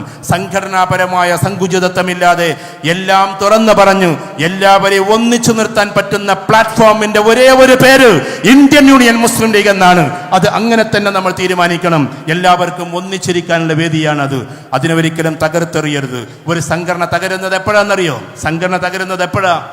സത്യത്തിൽ രണ്ട് കാരണങ്ങളെ കൊണ്ടാണ്. ഒരു ബിൽഡിംഗ് തകരുന്നത് എപ്പോഴാ? ബുൾഡോസർ വന്നിട്ട് ഇങ്ങനെ തകർക്കുമ്പോൾ ഇത് തകരും അല്ലേ? ഒരു ബുൾഡോസർ വന്നിട്ടാണ് തകർത്താൽ ഇത് തകരും. പക്ഷെ ബുൾഡോസർ വരും നമ്മൾ കാണും നമ്മൾ. അതുകൊണ്ട് നമ്മൾ മെല്ലെ തടഞ്ഞു നിർത്തും. പക്ഷേ പിന്നെ ഇതൊരു തകരലുണ്ട്. വെഞ്ചതിൽ വരുമ്പോൾ, വെഞ്ചതിൽ പുറത്തുനിന്നല്ല വരിക, അറിയാതെ ഉള്ളിൽ നിന്നാണ് അത് ജന്മമെടുക്കുക. അത് വീഴുന്നത് പിന്നെ നമ്മൾ കാണൂല. സിംബോളിക്കായിട്ട് പറഞ്ഞോട്ടെ, അതുകൊണ്ട് മുസ്ലിം ലീഗിൻ്റെയോ KMCCയുടെയോ വെഞ്ചതലായി നമ്മൾ മാറാതിരിക്കുക. ഉള്ളിൽ നിന്നിങ്ങനെ പൊങ്ങിയിട്ട് അവനൊന്ന് അടിച്ചിരുത്തണം, ഇവനൊന്ന് തകർത്തിരുത്തണം, വേറൊരു പാനൽ കൊണ്ടുവരണം, ഇങ്ങനെയൊക്കെ പറഞ്ഞുകൊണ്ട് അങ്ങോട്ടും ഇങ്ങോട്ടും ആക്കുമ്പോൾ അറിയാതെ വെഞ്ചതലാകും. മുസ്ലിം ലീഗ് എന്ന് പറയുന്ന മഹാപ്രസ്ഥാനം തകർത്തെറിയപ്പെടും. മുസ്ലിം ലീഗ് തകർന്ന് എന്തുണ്ടാകുക എന്നറിയോ? ഞാൻ അമിതമായിട്ട് പറയല്ല, ഒരു കാര്യം നിങ്ങൾ ഓർത്തു വെച്ചോളൂ. ഇതിന് എതിരെ ലേഖനം എഴുതുന്ന ആൾ വരെ പറഞ്ഞു പോയി, മുസ്ലിം ലീഗിൻ്റെ സംഘടനാ പാടവങ്ങളും അതിൻ്റെ ആ ഒരു വല്ലാത്തൊരു സ്നേഹവും നഷ്ടപ്പെട്ടു പോയാൽ 50 വർഷം പിന്നിട്ടാലും പിന്നെ അത് തിരിച്ചു പിടിക്കാൻ കഴിയില്ല. അതിൻ്റെ കോൺസിക്വൻസ് നിങ്ങൾ അറിയണം. എല്ലാവരെയും ഒന്നിച്ചിരുത്താനുള്ള ഈ ഒരു വല്ലാത്തൊരവസ്ഥ ഉണ്ടല്ലോ. ഇതിനേക്കാൾ കൂടുതൽ മുസ്ലിങ്ങൾ എവിടെയുണ്ട്? യുപിയിലുണ്ട്. യുപിയിലെ മുസ്ലിങ്ങളെ നമ്മൾ കുറ്റപ്പെടുത്തല്ല. പക്ഷെ അവിടെ എന്തില്ല? ഐക്യപ്പെട്ടിരിക്കുന്നില്ല. അവിടെ വ്യത്യസ്തമായി ഇരിക്കുകയാണ്. അവർക്ക് ഒന്നിക്കാൻ കഴിയുന്നില്ല, ഒന്നിപ്പിക്കാൻ സാധിക്കുന്നില്ല. ഇത് എത്രയോ വർഷങ്ങളായിട്ട് ഇരുന്നതാണ്. പിന്നെ നമ്മളൊക്കെ പല സംഘടനയിലും പ്രവർത്തിക്കുന്നവരായിരിക്കും. ആ സംഘടനക്കാരോടും കൂടി ഞാൻ പറയാം. എന്ന് വെച്ചാൽ ഇവിടെ നമ്മുടെ ഇത് എഴുതിയല്ലോ, നമ്മുടെ ഭരണഘടന എഴുതി. ലണ്ടൻ സ്കൂൾ ഓഫ് എക്കണോമിക്സിൽ നിന്ന് പഠനം കഴിഞ്ഞിട്ട് പ്രിയപ്പെട്ട നമ്മുടെ ഭരണകർത്താവ് അഥവാ ഭരണഘടനയുടെ ശില്പി എന്നറിയപ്പെടുന്ന അംബേദ്കർ അത് എഴുതിയപ്പോൾ എഴുതിയ കൂട്ടത്തിൽ ആ ചരിത്രം നിങ്ങൾ പഠിക്കണം. അവസാനം അതിനെങ്ങനെ വിശകലനം ചെയ്തപ്പോൾ പ്രൊപ്പഗേഷൻ എന്ന് പറയുന്ന പദത്തിൻ്റെ ഒരു കുറവുണ്ടായിരുന്നു. താടി നീട്ടി വെച്ചുകൊണ്ട് ഒരു ജുബ്ബയും ഇട്ടിട്ട് ഒരു നല്ലൊരു തുർക്കിത്തൊപ്പിയും വെച്ചിട്ട് ഒരു പാവം മനുഷ്യനെന്ന് പ്രൊപ്പഗേഷൻ എന്ന് പറയുന്നൊരു വാക്ക് എന്ന് വെച്ചാൽ അതിനെ പ്രബോധനം ചെയ്യാനുള്ള അവകാശം കൂടി ഞങ്ങൾക്ക് തരണമെന്ന്. നമ്മുടെ കുടുംബത്തെ നല്ല രീതിയിൽ നിലനിർത്തണമെങ്കിൽ ഈ പാർട്ടി നിലനിൽക്കുക എന്ന് നിർബന്ധം. നിങ്ങൾ അറിയേണ്ട കാര്യം എന്തെന്ന് വെച്ചാൽ, വളർച്ച എന്ന് പറയുന്നത് വലിയ പ്രയാസമാണ്. തളർച്ച എന്ന് പറയുന്നത് ഒറ്റ നിമിഷം മതി. നിങ്ങളുടെ വീട്ടുമുറ്റത്ത് നിൽക്കുന്ന 30 വർഷം പഴക്കമുള്ള മാവ് വെട്ടാൻ ഇന്നത്തെ ആളുകൾക്ക് ആകെ 1 മിനിറ്റ് മതി. ഒരു വാള് കൊണ്ടുവന്നിട്ട് അങ്ങോട്ട് അറുത്താൽ അത് കഴിഞ്ഞു. പക്ഷേ 30 വർഷത്തെ തിരിച്ചു പിടിക്കാൻ പിന്നെ നിങ്ങൾക്ക് കഴിയില്ല. ഇതേപോലെയാണ് ഒരു പാർട്ടി തകർന്നടിഞ്ഞു കഴിഞ്ഞാൽ പിന്നെ അതിനെ പൊക്കിക്കൊണ്ടുവരാൻ നമുക്ക് കഴിയില്ല. അതുകൊണ്ട് ഈ ഇരിക്കുന്ന നമ്മുടെ കുടുംബിനികളായ ആളുകൾ, നമ്മുടെ പ്രിയപ്പെട്ട യുവാക്കൾ, ഇവിടെയുള്ള വിദ്യാർത്ഥികൾ, ഭാവിയിലെ പഠിതാക്കളും ഒരുപാട് ഉയർന്നു പോകുന്ന ആളുകളും ചിന്തിക്കേണ്ടത്, പൊളിറ്റിക്സ് എന്ന് പറഞ്ഞാൽ മറ്റുള്ളവരെ പോലെ നമുക്കൊരു ഗെയിമല്ല. അത് നമ്മുടെ നിലനിൽപ്പിൻ്റെ കാര്യമാണ്, നമ്മുടെ സ്വന്തത്തിൻ്റെ കാര്യമാണ്. അവിടെ നമ്മുടെ വീടിൻ്റെ നിശ്ചലാവസ്ഥയിൽ നിന്ന് ചലനാവസ്ഥയിലേക്കുള്ള ഒരു വല്ലാത്തൊരു നീക്കുപോക്കാണ്. അതിൻ്റെ ഒരു ഭാഗമാണ് പറയുന്നത്, നമ്മുടെ കുട്ടികളെ നല്ല രൂപത്തിൽ ആക്കി മാറ്റുക. നമ്മുടെ കുട്ടികൾ ഗെയിമുകളെങ്ങാനും കളിക്കുന്നുവെങ്കിൽ പ്രിയപ്പെട്ട രക്ഷിതാക്കളോട് പറയാണ്, അവർക്ക് പല അസുഖങ്ങളും വന്നുകൊണ്ടിരിക്കുക. ഒന്ന് ഐ ഡ്രൈനസ്. ആശുപത്രി നടക്കുന്നവർക്കറിയാം, ഏറ്റവും കൂടുതൽ ഇനി വരാനിരിക്കുന്ന രോഗം ഐ ഡ്രൈനസ് ആണ്. എന്താണ്? കണ്ണ് വരണ്ടു പോവുക. കണ്ണിടക്കിടക്ക് സഞ്ചരിക്കേണ്ടതാ. 2.5 മണിക്കൂർ കുട്ടി ഇങ്ങനെ നോക്കിയിരിക്കുകയാണ്. അതിലിടക്ക് നെക്കൊക്കെ ഇങ്ങനെ ചരിച്ചിട്ടാണെങ്കിൽ അതിൻ്റെ പ്രശ്നങ്ങൾ വേറെ. ഇങ്ങനെ ഒരുപാട് ശാരീരിക പ്രശ്നം അതൊരു ഭാഗത്ത്, മാനസിക പ്രശ്നം വേറൊരു ഭാഗത്ത്. എന്താ മാനസിക പ്രശ്നം? കുട്ടി പിന്നെ അറിയാതെ ഇങ്ങനെ വെറുതെ, നിങ്ങൾ ചില കുട്ടികളൊക്കെ കണ്ടിട്ടില്ലേ, കുറേ കഴിഞ്ഞാൽ ഈ കുട്ടികൾ വെറുതെ ഉറക്കത്തിൽ തോണ്ടിക്കൊണ്ടിരിക്കും. കൈ ഇങ്ങനെ ആയിരിക്കും എന്നാണ് സൈക്കോളജിയിൽ. കൈ ഇങ്ങനെ ആയിരിക്കില്ല, കറക്റ്റാകില്ല, ഇങ്ങനെ തോണ്ടിക്കൊണ്ടിരിക്കും. കാരണം എന്താണെന്ന് വെച്ചാൽ അവർ അറിയാതെ ഒരു വൈകല്യത്തിലേക്ക് കടന്നു പോകും. അതുകൊണ്ട് സ്ക്രീൻ ടൈം അത് കുട്ടികൾക്ക് വളരെ നിർണിതമായിട്ടേ കൊടുക്കാവൂ. ഞാനിത് വെറുതെ പറയല്ല. ഇഷ്ടംപോലെ പഠനങ്ങൾ, ഇഷ്ടംപോലെ കുട്ടികളുടെ പ്രശ്നങ്ങൾ ഇത് നമ്മൾ നിരന്തരം കണ്ടുകൊണ്ടിരിക്കുകയാണ്. അതുകൊണ്ട് കുട്ടികൾക്ക് പ്രധാനമായിട്ടും കൊടുക്കേണ്ടത് കൺസ്ട്രക്റ്റീവ് ഗെയിമാണ്. ഗെയിം കൊടുക്കുകയാണെങ്കിൽ തന്നെ ഡിസ്ട്രക്റ്റീവ് ഗെയിം കളിപ്പിക്കല്ലേ. അതിനെ പ്രൊമോട്ട് ചെയ്യുന്ന സിനിമകൾ പോലും ഇറങ്ങുന്നുണ്ട്. ഞാനിവിടെ സംസാരിച്ചു തോന്നുന്നുണ്ട് നേരത്തെ, അല്ലേ? ബസൂക്ക, ആ സിനിമയെ പറ്റി പറഞ്ഞില്ലേ, ഞാൻ സൂചിപ്പിച്ചോ അല്ലേ? അതിലിങ്ങനെ ചളി പുരണ്ടിട്ട് ഒരാൾ വരുന്നു. ഞാൻ സിനിമ കാണാറൊന്നുമില്ല കേട്ടോ. പിന്നെ ഇതെവിടെ നിങ്ങൾ കണ്ടെന്ന് ചോദിക്കും. കാരണം അത് റിലീസായ 3-ാമത്തെ ദിവസം നമ്മളെ ഇതിലെത്തുമല്ലോ സാധനത്തിൽ. ഐബൊമ്മ, നെറ്റ്ഫ്ലിക്സ്, കുട്ടികളതൊക്കെ നമുക്ക് പറഞ്ഞുതരാം. അപ്പം നമ്മളിതിനെ വിലയിരുത്തും. അപ്പം ആദ്യം ഒരു വലിയ വില്ലൻ വരുന്നു. ഇത് കുട്ടികളുടെ ഉള്ളിലേക്ക് എത്ര ഇറങ്ങണമെന്ന് നിങ്ങൾ നോക്കണം. ആദ്യം ഒരു വില്ലൻ വരുന്നു. ആ വില്ലൻ ചളിയിൽ ചവിട്ടിയിട്ട് ഇങ്ങനെ ആളുകളൊക്കെ ഗെയിം കളിപ്പിച്ചിട്ട് ഗെയിമിനെ അഡിക്റ്റാക്കി മാറ്റുന്നൊരു തീവ്രമായ ഒരു എതിരാളി. നമ്മളിങ്ങനെ പിന്നെ അതിൽ മമ്മൂട്ടിയെ കാണിക്കുമ്പോൾ അതിനൊക്കെ തകർത്തെറിയാൻ വേണ്ടി വരുന്ന ഒരാളായിട്ട് നമ്മളിങ്ങനെ കണ്ടുകൊണ്ടിരിക്കുകയാണ്. ഇയാൾ അവസാനം ഈ പേക്കൂത്തുകളെ മുഴുവൻ തകർത്തെറിയും. ഹീറോ ആയിട്ട് വന്നതല്ലേ. അതിലൊരു സ്പെഷ്യൽ ക്ലൈമാക്സ്, ആ സിനിമക്ക് അതന്നെയാണ് പേര്. എന്താണ് സ്പെഷ്യൽ ക്ലൈമാക്സ്? അത് ഇതായിരുന്നു. എന്ത്? അതിൽ ഹീറോ തന്നെയാണ് വില്ലൻ എന്നുള്ളതാണ്. അവസാനം വരുന്ന സമയത്ത് ഈ ഗെയിമൊക്കെ കളിപ്പിക്കുന്ന ആൾ മമ്മൂട്ടി തന്നെയാണ്. ബസൂക്ക മമ്മൂട്ടി തന്നെയാണ്. എനിക്ക് മൂപ്പരായിട്ട് വലിയ ബന്ധമൊന്നുമില്ലെങ്കിൽ ഞാനൊരു മെയിൽ അയച്ചിരുന്നു. ഇത് നിങ്ങൾ അഭിനയിക്കേണ്ടിരുന്ന സിനിമയല്ല, നമുക്കൊരു അഭിപ്രായം പറയാമല്ലോ. അദ്ദേഹം നല്ല അത്യാവശ്യം ചിന്തിക്കുന്ന ആളാണ്, ഒരുപാട് ഫോർവേഡായിട്ട് ചിന്തിക്കുന്ന ആളാണ്. ഞാൻ അദ്ദേഹത്തെ കുറ്റപ്പെടുത്തല്ല, അദ്ദേഹത്തിൻ്റെ ആ ഫീൽഡിനെ ന്യായീകരിക്കുക അങ്ങനെയൊന്നുമല്ല. പക്ഷേ നമ്മൾ ചിന്തിക്കേണ്ട ഒരു കാര്യം, ചിലപ്പോൾ അറിയാതെ പോലും ഇത്തരം തീമിലേക്ക് അവർ അഭിനയിച്ചു പോവാൻ, അതിനെ സ്പോൺസർ ചെയ്യാൻ വേണ്ടി വരെ ആളുകളാണ്. കാരണം ഒരു ദൃശ്യം അത് പ്രധാനപ്പെട്ട ആളുകളെ കൊണ്ട് ചെയ്യിപ്പിക്കുമ്പോൾ 1000 പുസ്തകങ്ങൾ വായിക്കുന്നതിനേക്കാൾ ശക്തമായിരിക്കും ഒരൊറ്റ ദൃശ്യം എന്ന് പറഞ്ഞാൽ. അങ്ങനെ പോകുന്ന ഒരു ഭാഗത്ത്. അതുകൊണ്ട് നമ്മുടെ കുട്ടികളെ കൊണ്ട് ഗെയിം കളിപ്പിക്കുമ്പോൾ ഞാൻ ആവർത്തിച്ച് പറയാം, എന്തുകൊണ്ടാണ് UK ഇത് നിരോധിക്കുന്നത്? 18 വയസ്സ് കഴിഞ്ഞാലല്ലാതെ അത് പാടില്ല ഇത് പാടില്ല എന്നാണ് UK നിരോധിക്കുന്നു. കേരളക്കാർക്ക് ഇപ്പോൾ ഇത് മനസ്സിലായിട്ടൊന്നുമില്ല. ജർമ്മനിയിൽ നിരോധനം, അതേപോലെ തന്നെ ചൈനയിൽ ഒട്ടുമിക്ക സാധനങ്ങളും നിരോധനം. കാരണം ആളുകൾ പ്രൊഡക്റ്റീവ് ആകില്ല എന്ന് പറഞ്ഞിട്ട്. നെഗറ്റീവ് ഗെയിം കളിക്കാൻ ചൈനയിൽ സമ്മതിക്കുന്നില്ല എന്ന്. കാരണം ചൈന കുട്ടികൾ പ്രൊഡക്റ്റീവ് ആവില്ല എന്ന് അവർ പറയുന്നു. കാരണം ആളുകൾ പ്രൊഡക്റ്റീവ് ആകണമെങ്കിൽ കൺസ്ട്രക്റ്റീവ് ഗെയിമിലേക്ക് കടക്കണം. ഇപ്പം എന്നാൽ എൻ്റെ മോൻ ഇരുന്നിട്ടുണ്ട് ഒരു ഗെയിം കളിക്കണം. ഞാൻ കണ്ടിട്ട് നല്ല സന്തോഷത്തോടു കൂടിയാണ് ഷെയ്ക്കാൻ്റെ ഒക്കെ കൊടുത്ത് മുത്തൊക്കെ കൊടുത്ത് വേണമെങ്കിൽ പൈസയും തരാമെന്ന് പറയും. അപ്പം എന്താ? റീകൺസ്ട്രക്ഷൻസ് ഓഫ് ദുബായ്. ദുബായിയുടെ ബുർജ് ഖലീഫ അവിടുന്ന് കൊണ്ടേങ്ങാണ്ട് അബുദാബി കൊണ്ടുപോണ്. അബുദാബിൻ്റെ 4 പ്രധാനപ്പെട്ട റോഡിന് ദുബായിലേക്ക് കൊണ്ടുവരുന്നു. എങ്ങനെ നോക്കിയിട്ട് 18 ദിവസമായിട്ടും അവന് ദുബായ് റീകൺസ്ട്രക്ട് ചെയ്യാൻ പറ്റണ്ട. പക്ഷെ ആ ഒരു പ്രവൃത്തി ചെയ്യുന്നതിൻ്റെ പേരിൽ ഒരു കുട്ടിയുടെ ബുദ്ധിശക്തി വികസിക്കാനുണ്ട്. ആ പ്രദേശത്തെ കുറിച്ചിട്ടും എന്ത് നടക്കും എന്ത് നടക്കില്ല, അങ്ങനത്തെ ഗെയിം ഉണ്ടല്ലോ. എന്തുകൊണ്ട് നമ്മുടെ കുട്ടികൾ അത് കളിക്കുന്നില്ല? ലാംഗ്വേജ് ഫാന്റാസ്റ്റിക് ആയിട്ട് പഠിക്കാനുള്ള എത്രയോ പിന്നെ സിസ്റ്റങ്ങളില്ലേ. ഇപ്പം നമ്മളൊക്കെ പണ്ടൊക്കെ ഐ ആം കമ്മിങ് ഫ്രം എന്ന് തന്നെ പറഞ്ഞിരുന്നത്.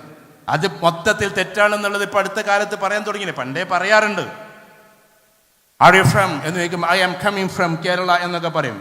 അപ്പൊ ബ്രിട്ടീഷുകാർ ചോദിക്കുന്ന ചോദ്യം, why you are using ing form here because you are sitting in front of me or standing in front of me. ഇപ്പൊ നീ എൻ്റെ മുമ്പിൽ ഇരുന്നുകൊണ്ടിരിക്കുക, പിന്നെ എന്തിനാ ing ഫോം ഉപയോഗിക്കുന്നത്? നമ്മളെ പഴയ ടീച്ചേഴ്സ് ഇപ്പോഴും പഠിപ്പിച്ചുകൊണ്ടിരിക്കുന്നത് ഇങ്ങനെ not only but also either nor neither nor as soon as much as far as interrogative affirmative എന്നൊക്കെ. ഇതൊന്നും വേണ്ടാന്നല്ല. അതിനേക്കാളൊക്കെ ഈസി ആയിട്ട് ലാംഗ്വേജ് ഒറ്റ മാസം കൊണ്ട് പഠിപ്പിക്കുന്ന AI ഇറങ്ങിയിരിക്കുന്നു. ആ AI പെട്ടെന്ന് ഒറ്റ മാസം കൊണ്ട് നിങ്ങൾക്ക് ലാംഗ്വേജ് പഠിക്കണം. ഞാൻ ഒരുപാട് കുട്ടികൾക്ക് നിർദ്ദേശിച്ചിട്ട് എനിക്കതിൻ്റെ സെൻറ്ററൊന്നും ഇല്ല കേട്ടോ. അവരങ്ങനെ ഒരുപാട് പഠിച്ച കുട്ടികളെ എനിക്കറിയാം. ഇപ്പൊ കോഴിക്കോട്ട് എന്നുള്ള ഒരു പ്രിയപ്പെട്ട എൻ്റെ ഒരു സുഹൃത്ത്, അദ്ദേഹത്തിൻ്റെ മക്കള് ഒരു പരിപാടിയിൽ പങ്കെടുത്തതാണ് കോഴിക്കോട് ടാഗോർ ഹാളിൽ. പിന്നീട് 2 വർഷം കഴിഞ്ഞിട്ട് അതേ സ്ഥലത്ത് ഒരു പരിപാടിക്ക് വന്നപ്പോൾ അദ്ദേഹത്തിൻ്റെ വീട്ടിലേക്ക് കൊണ്ടുപോയി. എന്തിന്? ഭക്ഷണം കഴിപ്പിക്കാൻ. അപ്പോൾ പിന്നെ മറ്റേ മെഡിക്കൽ കോളേജൊക്കെ കഴിഞ്ഞിട്ട് പോകണം. അപ്പം ഞാൻ പറഞ്ഞു, ഇത്ര ദൂരം വരെ നമ്മളൊരു ഭക്ഷണം കഴിക്കാൻ എന്ന് പറഞ്ഞു. അവിടെ സാഗർ ഹോട്ടൽ ഇതൊക്കെ ഉണ്ടല്ലോ. അപ്പം അദ്ദേഹം അവിടെ കൊണ്ട് അല്ലാതെ വേറൊരു കാര്യം കാണിച്ചു തരാനാണ് ചെന്നപ്പോൾ ഈ 2 കുട്ടികൾ ഹിന്ദി പറയുന്നു, അറബി പറയുന്നു, ഇംഗ്ലീഷ് പറയുന്നു. കോഴിക്കോട് വളരുന്ന മക്കൾ. അവർ ദുബായ് കണ്ടിട്ടില്ല, വേറെ എവിടെയും കണ്ടിട്ടില്ല. പക്ഷേ സുന്ദരമായി അറബി പറയുന്നു, സുന്ദരമായി ഇംഗ്ലീഷ് പറയുന്നു, സുന്ദരമായി ഹിന്ദി പറയുന്നു. എന്താ കാര്യം? ഈ AI ഉപയോഗിച്ച് പഠിച്ചതാണ്. ഒരു മാസം കൊണ്ട് 2 മാസം കൊണ്ട് ലാംഗ്വേജ് ഫാന്റാസ്റ്റിക് ആയിട്ട് AI പഠിപ്പിക്കുകയാണ്. പക്ഷെ നമ്മുടെ കുട്ടികൾ 2 മാസം തോണ്ടിയിരുന്നാൽ ഇതൊന്നും പഠിയൂല. കാരണം എന്തുകൊണ്ടാ? ഇപ്പം ഇതിൽ ഇംഗ്ലീഷിൽ ഞാൻ ഇടയ്ക്കൊക്കെ ചോദിക്കാറുണ്ടെങ്കിൽ ആ ചോദ്യം ഒന്ന് ചോദിച്ചോട്ടെ. കാസർഗോഡ് ജില്ലയിൽ ഞാൻ ചോദിച്ചോട്ടെ, ഇംഗ്ലീഷ് മീഡിയത്തിൽ പഠിക്കുന്ന കുട്ടികളെന്ന് കൈ പൊക്കിയാട്ടെ. ഇവിടെ ദുബായിലുള്ള കുട്ടികളൊക്കെ ഇംഗ്ലീഷ് മീഡിയത്തിലാവുമല്ലോ. ഒന്ന് ഉറക്കെ കൈ പൊക്കിക്കോ മക്കളെ, ദുബായിലുള്ള മക്കളാണല്ലോ.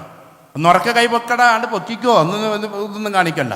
നിങ്ങൾ ആരെങ്കിലും ഇതിനൊരു ഉത്തരം പറഞ്ഞു. ഞാനിപ്പോൾ ഈ പറഞ്ഞത് എന്താന്ന് പറഞ്ഞാൽ ഞാൻ ഇവിടെ നിന്ന് നിങ്ങൾക്ക് ചോക്ലേറ്റ് കഴിക്കാൻ ഒരു 10,000 രൂപ തരാം, എൻ്റെ വകമായിട്ട് തരാം. കേട്ടോ കേട്ടോ, ദുബായ് കുട്ടികളോട് ഞാൻ ചോദിക്കണേ,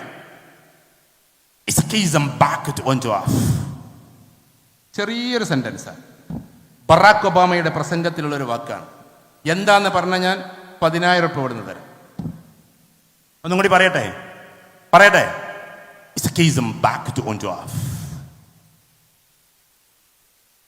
ചെറിയ സെന്റൻസാണ്, ഒരു ഫ്രേസാണ്. ഇനി കുട്ടികളെല്ലാം ഭയങ്കര ഇംഗ്ലീഷ് അറിയണ ഏതെങ്കിലും മുതിർന്നവരുണ്ടെങ്കിലും പറഞ്ഞാൽ ഈ നേതാക്കന്മാർ പറയണ്ട. എന്താ ഞാൻ പറഞ്ഞത്? എന്നാൽ വേറൊന്ന് പറയാം, ഒന്നും കൂടി, കുറച്ചും കൂടി നേരത്തെ കുറച്ച് സെന്റൻസ് വലുതാവും, പക്ഷേ ഇതിനേക്കാൾ ഈസിയാണ്. ഓക്കെ, ശ്രദ്ധിക്കണേ.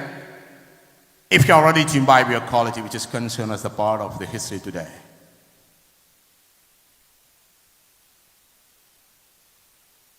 ഇതിന് 25,000 രൂപയാണ് ഞാൻ തരാന്ന് പറഞ്ഞാൽ തരും. ഈ സദസ്സിൽ നിന്ന് ഒരാൾ പറഞ്ഞാൽ ഞാനിപ്പോൾ ഗൂഗിൾ പേ ചെയ്ത് തരും. ഇവിടുന്ന് തരും ഞാൻ. നേതാക്കന്മാർ പറയരുതേ, അവരൊക്കെ ഒരുപാട് എക്സ്പീരിയൻസ് ഉള്ള ആൾക്കാരായിരുന്നു. കുട്ടിയൊക്കെ പറയാം, ബാക്കിലിരിക്കുന്ന എന്നെ പോലത്തെ സാധാരണക്കാർക്ക് പറയാം. ഒന്നും കൂടി പറയട്ടെ. If you are ready to imbibe your quality which is concerned as the part of the history today.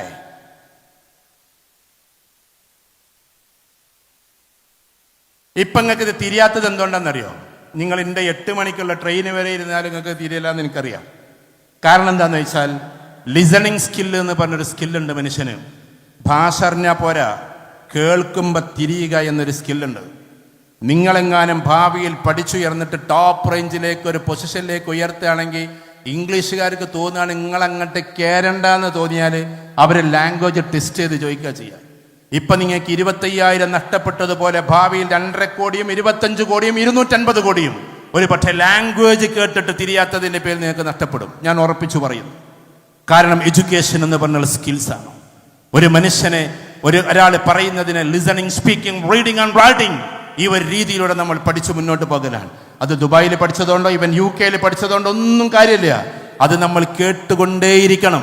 അതിന് നിങ്ങളുടെ കയ്യിലുള്ള മൊബൈൽ മതിയെന്ന് ഞാൻ ആദ്യത്തെ പറഞ്ഞ back to on to off എന്നുള്ള വാക്ക് 7ഓളം തവണ ബറാക്ക് ഒബാമ ആദ്യമായി പ്രസിഡന്റ് ആകുമ്പോൾ ആ പ്രസിഡന്റ്ഷിപ്പിൽ നിന്നുകൊണ്ടുള്ള ആദ്യത്തെ പ്രസംഗത്തിൽ 7 തവണ പറഞ്ഞ വാക്കാണ് ഞാൻ നിങ്ങളോട് പറഞ്ഞത്. ഒറ്റ പ്രാവശ്യം പോലും ബറാക്ക് ഒബാമയുടെ പ്രസംഗം കേൾക്കാത്ത നിങ്ങൾ പിന്നെ എങ്ങനെയാണ് അതിന് മറുപടി പറയുക? ഞാൻ കുട്ടികളോട് ചോദിക്കണം.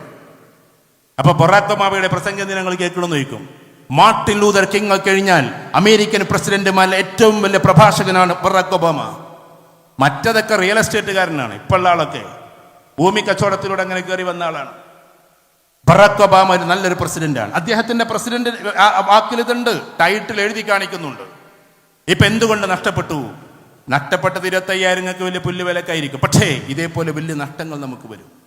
അതുകൊണ്ട് സ്കിൽ ഡെവലപ്മെന്റിന് വേണ്ടിയിട്ട് നമ്മൾ കുട്ടികളുടെ മൊബൈൽ കൊടുക്കാവൂ, കൺസ്ട്രക്റ്റീവ് ഗെയിമിന് വേണ്ടിയിട്ടേ കൊടുക്കാവൂ. കാർട്ടൂണ് കുട്ടികൾ കാണുകയാണെങ്കിൽ പോലും ലാംഗ്വേജ് മാറ്റിയിട്ടേ കൊടുക്കാവൂ. കുട്ടികൾക്ക് ഇംഗ്ലീഷ് അറിയാം, അറബി അറിയില്ല എന്ന് വിചാരിച്ചു അറബി കാർട്ടൂൺ കൊടുത്തോ നിങ്ങൾ? ഇനി അറബിയും ഇംഗ്ലീഷും അറിയാം, അപ്പൊ ഹിന്ദി കാർട്ടൂൺ കൊടുത്തോ നിങ്ങൾ? ഇങ്ങനെ വ്യത്യസ്തമായ നമ്മൾ സപ്തഭൂമി അല്ലേ, എന്താ സപ്തഭാഷാ സംഗമ ഭൂമി എന്നാ പറയാ. എല്ലാ ഭാഷ അറിയാം എന്നാ ഒന്നും അറിയില്ല എന്നുള്ളിടത്താണ് നമ്മൾ എന്താക്കുന്നത്. അങ്ങനെ തന്നെയല്ലേ? എനിക്ക് പോണട്ടോ, നിങ്ങൾ ഇവിടുന്ന് പറഞ്ഞേക്കൂലേ? എല്ലാ ഭാഷയും നമുക്കറിയാം, പക്ഷെ കൃത്യമായിട്ട് അറിയില്ല. ഇനി നമ്മുടെ തലമുറ അതൊന്നും പോരാ, അതിൻ്റെ അപ്പുറത്തേക്ക് കടക്കട്ടെ. എൻ്റെ കാസർകോട്ടുകാരെ ഇനിയും ഉയർന്നുയർന്നു വരട്ടെ. കാരണം ഒരു വേള മുന്നോട്ട് പോകുന്ന സമയത്ത് ഈ കേരളക്കരയിൽ ഏറ്റവും അജയ്യമായി ശക്തവാന്മാരായി എടാ എന്ന് ചോദിക്കുമ്പോൾ പോടാ എന്ന് പറയാനുള്ള ശക്തിയുണ്ടല്ലോ, മൂല്യത്തോടെ തിരിച്ചു പറയാൻ, ഡയർ ടു സേ നോ എന്ന് പറയാൻ, ഞങ്ങൾക്കതിന് സാധിക്കില്ലെന്ന് പറയാൻ നമ്പർ 1 ജില്ലയായി ഞാൻ കാണുന്ന ജില്ല അത് കാസർഗോഡിന്റെ ജില്ലയാണ്. അതുകൊണ്ട് കാസർഗോഡ് ജില്ലക്കാർ അതിന്റെ ആ ഉശിര് കാണിക്കണം. എങ്ങനെ കാണിക്കണം എന്നറിയോ? ബുദ്ധിപരമായിട്ട് കാണിക്കണം. ആ കാണിക്കലിന്റെ ഭാഗമായി നമ്മുടെ വീട്ടിലുണ്ടാകേണ്ടത് ഊഷ്മളമായ സ്നേഹമാണ്. ബാങ്ക് കൊടുക്കുന്നത് കൊണ്ട് ഞാൻ നിസ്കരിക്കാൻ വേണ്ടി നിർത്തുന്നു. ഇവിടെയുള്ള ഊഷ്മളമായ സ്നേഹം എന്ന് പറഞ്ഞാൽ ഏറ്റവും ചുരുങ്ങിയത് നിങ്ങൾ വിവാദം പറയാന്ന് പറയണ്ട, എന്നാലും പറഞ്ഞോട്ടെ 5 യാത്രയെങ്കിലും പോകണമെന്നാണ് ഞാൻ പറയാം. 5 യാത്ര. ലത്തീഫ്ഷ എന്നോട് ദേഷ്യം തോന്നരുത് കേട്ടോ, മൂപ്പര് വന്നിട്ട് ആകതാക്കുന്നുണ്ടല്ലോ, മൂപ്പരെ ചെയ്യുന്ന ഒരാളാണ്. 1 മക്കളോടൊപ്പം ഫാമിലി എന്ത് യാത്ര, ഫാമിലിയോടൊപ്പമുള്ളൊരു ട്രാവൽ, കുട്ടികളോടൊപ്പം നല്ല രസകരമായ ടൂറ്. അത് കൊല്ലത്തിൽ 2 പ്രാവശ്യമെങ്കിലും നടത്തണം എന്ന് ഞാൻ പറയാം. അപ്പം നിങ്ങളറിയാതെ ഞങ്ങൾ മാസം മാസം നടത്തലുണ്ട്, അത് മറ്റുള്ളത് നടത്താത്തത് കൊണ്ടാണ്. 2ാമത്തെ യാത്ര ശ്രദ്ധിക്കണേ. 2ാമത്തെ യാത്ര എൻ്റെ പ്രവാസികളോട് പറയാണ്, കപ്പിൾസ് ജേണി. മക്കളെ വീട്ടിലാക്കിയിട്ട് അല്ലെങ്കിൽ അനിയത്തിയുടെ വീട്ടിലാക്കിയിട്ട് ഭാര്യനായിട്ട് മാത്രം ഒരു യാത്ര. പെണ്ണുങ്ങളൊക്കെ ഇരുന്ന് ചിരിക്കുകയാണ്, അതൊന്നും ഇവിടെ നടക്കൂല സാറേ എന്നുള്ളതാണ്. കപ്പിൾസ് ജേണി എന്ത് രസമെന്നറിയോ, അടിപൊളിയാണ്. എന്നിട്ട് മഴയത്ത് പോയി നിൽക്കുക, കുന്നിൻ്റെ മുകളിൽ പോയി നിൽക്കുക. പണ്ട് നിക്കാഹ് കഴിഞ്ഞതൊക്കെ പറയാം, അവിടുന്ന് പിന്നെ തിരക്കൂടരുത്. എന്നിട്ട് എന്തൊക്കെ റൊമാൻറ്റിക്കായിട്ട് ഇതൊക്കെ, ഇത് റസൂലുള്ളാഹി ചെയ്തതാണ്, ഞാൻ വെറുതെ പറയുന്നതല്ല. റസൂലുള്ളാഹി സ്വല്ലല്ലാഹു ആയിഷ ബീവിയെയും കൊണ്ടുപോയി, അപ്പോൾ ഉണ്ടല്ലോ ഹസൻ ഹുസൈൻ റളിയല്ലാഹു തആല ഒക്കെ വീട്ടില്. എന്നിട്ട് ആരെയും കൂട്ടാതെ പോയി ഓട്ട മത്സരം നടത്തി. ഭാര്യമാരോടൊപ്പം നമ്മൾ മാത്രം യാത്ര ചെയ്യണം, ഇത് റസൂലുള്ളാഹിയുടെ സുന്നത്താണ്. പക്ഷെ കപ്പിൾസ് ജേണി നമ്മൾ നടത്താറില്ല. മക്കളെയും കൊണ്ട് പോകുമ്പോൾ ഇവിടെ എല്ലാവരും കൂടി ഇരിക്കുന്നതുകൊണ്ട് അധികം പറയും, നമുക്ക് റൊമാൻസ് വരില്ല. കാരണം താറാവ് കുട്ടികളെ കൊണ്ട് നടക്കണ മാതിരി ഇവരെവിടെയെങ്കിലും പോവില്ല എന്നുള്ള, കുട്ടികളെ മാത്രം നോക്കിയിട്ടാണ് നമ്മൾ നടത്തുക. ആ നടത്തല്ല നല്ലത്. അതുകൊണ്ട് കുട്ടികളെ വീട്ടിലാക്കിയിട്ട് നമ്മൾ ഒറ്റയ്ക്കുള്ള യാത്രയുണ്ട്, ആ യാത്രയ്ക്ക് പേര് കൊടുക്കുന്നു കപ്പിൾസ് ജേണി എന്ന്. അത് നമ്മൾ നടത്തേണ്ടതെന്നാണ്. മറ്റൊന്ന് ഫ്രണ്ട്സ് ജേണി. ഈ KMCC-ക്കാരെ കൊണ്ട് വലിയ ഇടങ്ങറായി എന്ന് നിങ്ങൾ പറയും ചിലപ്പോൾ. ഗൾഫിലൊക്കെ പരിപാടി നടത്തുന്ന സമയത്ത് അവരെ കിട്ടലില്ല, എന്നും KMCC. ദുബായിലെ KMCC-യുടെ ആൾക്കാർ, പ്രത്യേകിച്ച് സ്ത്രീകളൊക്കെ എന്നോട് പറഞ്ഞു, സാറേ നിങ്ങൾ വരുന്നത് നമുക്ക് ഇഷ്ടമാണ്, കാരണം നിങ്ങൾ വരുമ്പോൾ ഞങ്ങളെയും കൂടി വിളിക്കും, കുടുംബ ക്ലാസ് ആവും. പാർട്ടി പരിപാടി മാത്രമാകുമ്പോൾ ഞങ്ങൾക്ക് ഭയങ്കര ദേഷ്യ, ആകെ ഒരു വെള്ളിയാഴ്ച ശനിയാഴ്ച ഞായറാഴ്ച ഉണ്ടാവുള്ളത് ഫുള്ള് പാർട്ടി പരിപാടി എന്നറിയും. പക്ഷേ നിങ്ങൾ ഓർക്കണം, ബാഫക്കി തങ്ങൾ പറയുന്നുണ്ട്, എന്നിൽ നിന്ന് എന്തെങ്കിലും ഒരു നന്മ നിങ്ങൾ കാണുന്നുവെങ്കിൽ ഓർത്തു വെച്ചോളൂ, എൻ്റെ പ്രിയപ്പെട്ട ബീവിയാണ് അതിൻ്റെ കാരണമെന്ന്. പ്രിയപ്പെട്ട ശിഹാബ് തങ്ങൾ പറയുന്നുണ്ട്, ശിഹാബ് തങ്ങളുടെ ഭാര്യ വഫാത്താകുന്ന അദ്ദേഹം അമേരിക്കയിലുള്ള സമയത്താണ്. മുനവ്വർ തങ്ങളോട് ചോദിച്ചാൽ അറിയാം, അദ്ദേഹം അന്ന് കൂടെയുള്ളത്. അവിടുന്ന് ഉമ്മ മരിച്ചത് പറഞ്ഞില്ല, ഇപ്പൊക്കെ സങ്കടാവണ്ടെന്ന് വിചാരിച്ചിട്ട്. അങ്ങനെ അവിടുന്ന് അങ്ങനെ പോന്നിട്ട് കോഴിക്കോട് നിന്ന് എയർപോർട്ടിലേക്ക് ഇറങ്ങി അമേരിക്കയിൽ നിന്ന് എത്തിയിട്ട് ഇങ്ങനെ വരുമ്പോൾ മോനോട് ചോദിച്ച ആദ്യത്തെ ചോദ്യം, ഉമ്മാൻ്റെ മയ്യത്ത് എപ്പോഴാണ് എടുക്കുക എന്നാണ്. ഒരിക്കലും പറഞ്ഞിട്ടില്ല. പക്ഷേ ആത്മബന്ധത്തിന്റെ കൊളുത്തിവെക്കലുണ്ടല്ലോ. പ്രിയപ്പെട്ട മുഹമ്മദ് അലി ശിഹാബ് തങ്ങളും പ്രിയപ്പെട്ട ബാഫക്കി തങ്ങളുടെ പ്രിയപ്പെട്ട മകളാണ് സഹധർമ്മിണി. അതുകൊണ്ട് അവർ തമ്മിലുള്ള സ്നേഹത്തിന്റെ പേരിലാണ്. ശിഹാബ് തങ്ങൾ എത്രയോ പറയുന്നത് ഞാൻ കേട്ടിട്ടുണ്ട്, എൻ്റെ മുറ്റം നിറഞ്ഞു നിൽക്കുമ്പോൾ, ആൾക്കാർ ഓടി വരുമ്പോൾ, ആൾക്കാർ പാതിരാവ് വരെ എന്നെ നിർത്തുമ്പോൾ, എൻ്റെ സമാധാനം മുഴുവനും എൻ്റെ ബീവിയാണ് എന്ന് പ്രിയപ്പെട്ട തങ്ങൾ പറയുന്നത് നമ്മൾ കേട്ടിട്ടുണ്ട്. അതുകൊണ്ട് KMCC-ക്കാർ അതിൻ്റെ വർക്കിന് വേണ്ടി നടക്കുമ്പോൾ അതൊരു പാർട്ടിക്ക് വേണ്ടിയല്ല, പാവപ്പെട്ട ഏതൊക്കെയോ വീടുകളിൽ കനൽ പൊന്താനാണ്, അടുപ്പ് പുകയാനാണ് എന്ന് നിങ്ങൾ തീരുമാനിക്കണം. പാവപ്പെട്ട KMCC-ക്കാർ വർക്ക് ചെയ്യുമ്പോൾ ഏതോ പാവപ്പെട്ട വീടിൽ കുട്ടികൾ പഠിക്കാൻ വേണ്ടിയിട്ടാണ് എന്ന് നിങ്ങൾ തീരുമാനിക്കണം. എല്ലാ ദിവസമൊന്നുമല്ല, അവർ KMCC-യുടെ വർക്കിന് വേണ്ടി വിട്ടുകൊടുക്കുന്ന ജൈത്രയാത്രയിൽ ഒരു പങ്കാളിയായി നിങ്ങളും ഉണ്ടാകണം. തടസ്സങ്ങൾ നിർത്താനല്ല, അവരെയെല്ലാം വിട്ടിട്ട് നിങ്ങൾ പോയിട്ട് സമാധാനമായിട്ട് വരൂ എന്ന് ഈ KMCC-ക്കാരെ ഉത്തേജിപ്പിച്ച് വിടേണ്ടുന്ന പ്രിയപ്പെട്ട റാണി ലക്ഷ്മിഭായികളാണ് നിങ്ങൾ ഓരോരുത്തരും എന്ന് നമ്മൾ പറയുകയാണ്. ഞാൻ ഇവർക്ക് വേണ്ടി സംസാരിക്കല്ല. എത്രയോ KMCC-ക്കാർ പറയാറുണ്ട്, സാറേ KMCC-യിലല്ല വർക്കൊക്കെ ചെയ്യണമെന്നുണ്ട്, പക്ഷെ ഗൾഫിൽ ഇങ്ങനെ നിൽക്കുമ്പോൾ ഭാര്യ കണ്ട് ചെല്ലുമ്പോൾ പറയും, ഞായറാഴ്ച ആയിരുന്നു, നിങ്ങൾ എവിടെ ഇരുന്നു, നിങ്ങളുണ്ട്, ഒരു KMCC ഉണ്ട് എന്നൊക്കെ പറയും. അങ്ങനെ KMCC എന്ന് പറഞ്ഞാൽ രാവിലെയിൽ എഴുന്നേൽപ്പിച്ച് മദ്രസ പോടാ എന്ന് കുട്ടികളോട് പറഞ്ഞിട്ട് മദ്രസയെ ദേഷ്യപ്പെടുന്ന കുട്ടിയെ പോലെ KMCC എന്ന് കേൾക്കുമ്പോഴേക്ക് ഭർത്താവ് പോയി ഞങ്ങളോട് ദേഷ്യപ്പെടുന്ന ആളായി മാറി എന്ന അവസ്ഥയിലേക്ക് പോയിരിക്കുകയാണ്. അതുകൊണ്ട് ഇതൊരു പടനിലമാണ്. KMCC ഒരു പടനിലമാണ്. ആ പടനിലത്തിൽ സ്നേഹപൂർവ്വം നിങ്ങൾ ഉണ്ടാകണം. ഇതോടൊപ്പം അവസാനിപ്പിച്ചു കൊള്ളട്ടെ, നിങ്ങൾ പരസ്പരം നല്ല സഹധർമ്മിണികളായി കഴിയുമ്പോൾ നമ്മുടെ മക്കൾ വഴിപെട്ട് പോകുന്നു എന്നുള്ള ഒരു റീഡിംഗ് നമ്മൾ നടത്താൻ ഇവിടെയുള്ളവരാരും പോകില്ല. പക്ഷേ അതിൻ്റെ കാരണങ്ങൾ പലതാണ്. അതിലൊന്ന് ഞാൻ പറഞ്ഞ ലിബറലിസം വരുന്നു, എത്തീസം കടന്നു വരുന്നു, ഡിങ്കോയിസം കടന്നു വരുന്നു. നിങ്ങളുടെ കാസർഗോഡ് ജില്ലയിലും ഡിങ്കോയിസത്തിൻ്റെ ക്ലബ്ബുണ്ട് എന്ന് നിങ്ങൾ തിരിച്ചറിയണം. അതിൽ അംഗങ്ങൾ കൂടി വരുന്നു എന്ന് നിങ്ങൾ തിരിച്ചറിയണം. ഞങ്ങളുടെ മലപ്പുറത്തിൻ്റെ കോട്ടക്കലും പുത്തനത്താണിയിലും ഉണ്ട് എന്ന് ഞങ്ങളും തിരിച്ചറിയണം. ഇതൊക്കെ വരാതിരിക്കണമെങ്കിൽ ഏറ്റവും ശക്തമായ മൂല്യത്തോടെ ഇവരെ കൊണ്ടുപോകാൻ നമുക്കൊരു പടനിലമുണ്ട്. ഒന്ന് നമ്മുടെ മതപരമായ മൂല്യബോധവും മറ്റൊന്ന് നമ്മുടെ ഈ പൊളിറ്റിക്കൽ സ്ട്രെങ്തുമാണ്. ഏതൊരു ഉശിരോട് കൂടിയിട്ടാണോ നാളെയുടെ ലോകത്തിൽ നമ്മൾ ഉയർത്തെഴുന്നേറ്റ് നിൽക്കേണ്ടത്, ആ ഉശിരിന്റെ പേരാണ് KMCC എന്ന് നമ്മൾ തിരിച്ചറിയണം. വീട്ടിൽ സ്നേഹം പരസ്പരം കൊണ്ടു നടക്കണം, മക്കളെ ഉന്നതമായ അവസ്ഥയിൽ പഠിപ്പിച്ചുയർത്തണം. നാളെയുടെ അവാർഡ് ദാന ചടങ്ങിൽ കാംബ്രിഡ്ജിലും ഓക്സ്ഫോർഡിലും പോയി പഠിച്ചു നാളെയുടെ ലോകത്തോട് സംവദിക്കുന്ന ഉഗ്രമായ വിദ്യാർത്ഥികളായി നമ്മുടെ കുട്ടികൾ മാറണം. പ്രിയപ്പെട്ട പെൺകുട്ടികളോട് ഒറ്റവാക്ക് പറഞ്ഞ് ഞാൻ അവസാനിപ്പിച്ചുകൊള്ളുന്നു. ഒന്ന്, എത്രയോ കുട്ടികളെ കൗൺസിലിങ്ങിന് വേണ്ടി കൊണ്ടുവന്നപ്പോൾ അതിൽ ഒരുപാട് കുട്ടികൾ കാസർഗോഡ് ജില്ലയിൽ നിന്നാണ് കാണുന്നത്. എനിക്കതിൻ്റെ സെൻ്ററുണ്ട്, ഞാൻ അതിനു വേണ്ടി നിൽക്കാറില്ല. കാസർഗോട്ടിൽ ഒരു പെൺകുട്ടിയോട് ഞാൻ ചോദിച്ചു, ഈ കാസർഗോഡ് ജില്ലക്കാരിയാണ്, ആ കുട്ടിയോട് സ്ഥലം ഞാൻ പറയുന്നില്ല. ആ കുട്ടിയോട് ചോദിച്ചു, മോളെ നിനക്കെങ്ങനെയാണ് ഈ ഹൈന്ദവനായി ഈ പയ്യനോട് ഇത്രമാത്രം പ്രണയം വന്നത്? കാണാനൊരു കോലവുമില്ലാത്ത മെലിഞ്ഞുണങ്ങിയ ഒരു പയ്യൻ, ഒരു പെണ്ണിനൊരാണിനോട് ആകർഷണീയത തോന്നാൻ 5-6 കാരണങ്ങളുണ്ട്. അതിൽ ഒരു കാരണവുമില്ലാത്തൊരു പയ്യനാണ് ഇപ്പുറത്ത് നിൽക്കുന്നത്.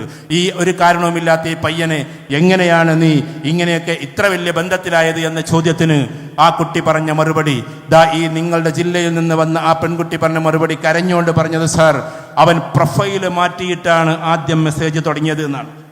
പ്രൊഫൈലിന് അവൻ്റെ പിക്ചറല്ല വെച്ചത്, ഏതോ നല്ല സുന്ദരനായൊരു കാസർഗോട്ടുകാരൻ്റെ മുഖം വെച്ചിട്ടാണ് തുടങ്ങിയത്. അങ്ങോട്ടും ഇങ്ങോട്ടും മെസ്സേജ് അയച്ചയച്ച് അവസാനം അവൻ്റെ പ്രൊഫൈല് എന്ന് പറയുന്നത് ഒറിജിനലാന്ന് വിചാരിച്ച് ഞാൻ അങ്ങോട്ടും ഫോട്ടോസ് അയച്ചു, അവൾ ഇങ്ങോട്ടും ഫോട്ടോസ് അയച്ചു. ആ ഫോട്ടോസ് ചിലപ്പോഴൊക്കെ വളരെ മോശമായതായി പോയി സാർ, അത് അവൻ്റെ സ്റ്റോറിലുണ്ട്.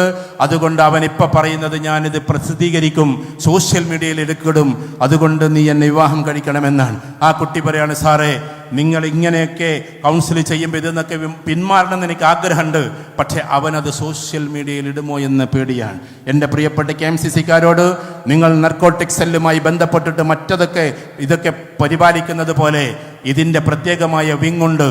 നിങ്ങളുടെ ഒരു പെൺകുട്ടി എങ്ങാനും ഒരു മെസ്സേജ് അയച്ചു കഴിഞ്ഞാൽ അപ്പുറത്തെ നമ്പർ കൊടുത്തു കഴിഞ്ഞാൽ അവർ പോലും അറിയാതെ അവരുടേതിൽ നിന്ന് ഡിലീറ്റ് ആക്കുന്ന നമ്മുടെ IT സെല്ല് വിദഗ്ധന്മാരുണ്ട്.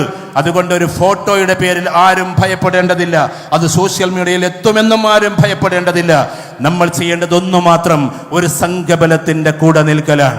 നമ്മുടെ പെൺകുട്ടികൾക്ക് എന്തെങ്കിലും അപജയം വന്നു എന്ന് കേൾക്കും, അല്ലെങ്കിലും എന്തിനാ അത്? ഇപ്പുറത്തൊരു പാവം ആമിനു താത്താൻ്റെ മോന്, അപ്പുറത്തൊരു ജാനകി അമ്മയുടെ മോള്, ആ മോളെ പഠിപ്പിച്ച് വലുതാക്കി അവൾ ഉയർന്ന അവസ്ഥയിലേക്ക് പോയി. എന്തിനാണ് ആ കുട്ടിയെ, ആ പെൺകുട്ടിയെ നമ്മൾ വലിച്ചഴിച്ചു കൊണ്ടുവന്ന് ജൗജിഹാദ് എന്ന പേരിടുന്നത്? ആ പാവം കുട്ടി അവിടെ ജീവിക്കട്ടെ, അവിടെ വളരട്ടെ. അതാണ് മുസ്ലിം ലീഗിന്റെ ഉദ്യമം. മുസ്ലിം ലീഗ് ഒരിക്കലും കല്യാണത്തിന് വേണ്ടി ഒരു പെൺകുട്ടിയെ മതം മാറ്റില്ല. അങ്ങനെ ലവ് ജിഹാദ് മുസ്ലിം ലീഗിന് അറിയുകയുമില്ല, KMCCക്കും അറിയില്ല. അതുകൊണ്ട് ആരും ആ പേരും പറഞ്ഞ് വരികയും വേണ്ട. കാരണം നമ്മൾ പഠിക്കുന്ന ഹദീസിൽ ആദ്യത്തെ ഹദീസ്, ബുഖാരിയിലെ ആദ്യത്തെ ഹദീസ്, ആയിരക്കണക്കിന് ഹദീസുകൾ ബുഖാരി, മുസ്ലിം, നസായി, തുർമുദി, ഇബ്നു മാജ, അബൂ ദാവൂദ്, ഇതാണ് സിഹാഹു സിത്ത.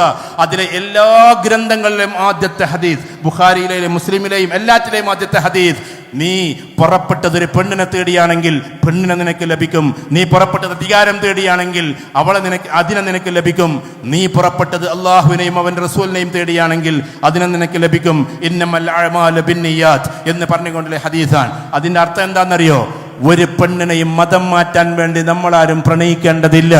ഒരു അധികാരത്തെയും നമ്മൾ മതത്തിന് വേണ്ടി കൂട്ടിപ്പിടിക്കേണ്ടതില്ല. അഥവാ അള്ളാഹുവിനെ മനസ്സിലാക്കിയിട്ട് അതിനെ മനസ്സിലാക്കേണ്ടത് എന്നുള്ളതാണ്. അതുകൊണ്ട് അത്തരത്തിലുള്ള പ്രവണതയിലേക്ക് പോകരുതേ. എൻ്റെ പ്രിയപ്പെട്ട KMCCയുടെ വക്താക്കളോട്, ഒരു പെൺകുട്ടിയും അത്തരം ചാബല്യത്തിലേക്ക് പോകല്ലേ. ഈ പാവം ഉമ്മയുടെയും ഉപ്പയുടെയും ചാരത്ത് ചേർന്നും അതോടൊപ്പം മാറത്ത് ചേർന്നും ഏറ്റവും മനോഹരമായി നമുക്ക് നമ്മുടെ ജീവിതത്തെ പൂർത്തിയാക്കണം. ചടുലമായ രീതിയിൽ അള്ളാഹുവിൻ്റെ നേരായ പാതയിൽ മനുഷ്യരെ മുഴുവൻ സ്നേഹിച്ച് അവരെ മുഴുവൻ സഹായിച്ച് ഏറ്റവും മനോഹരമായി നമുക്ക് മുന്നോട്ട് പോകണം.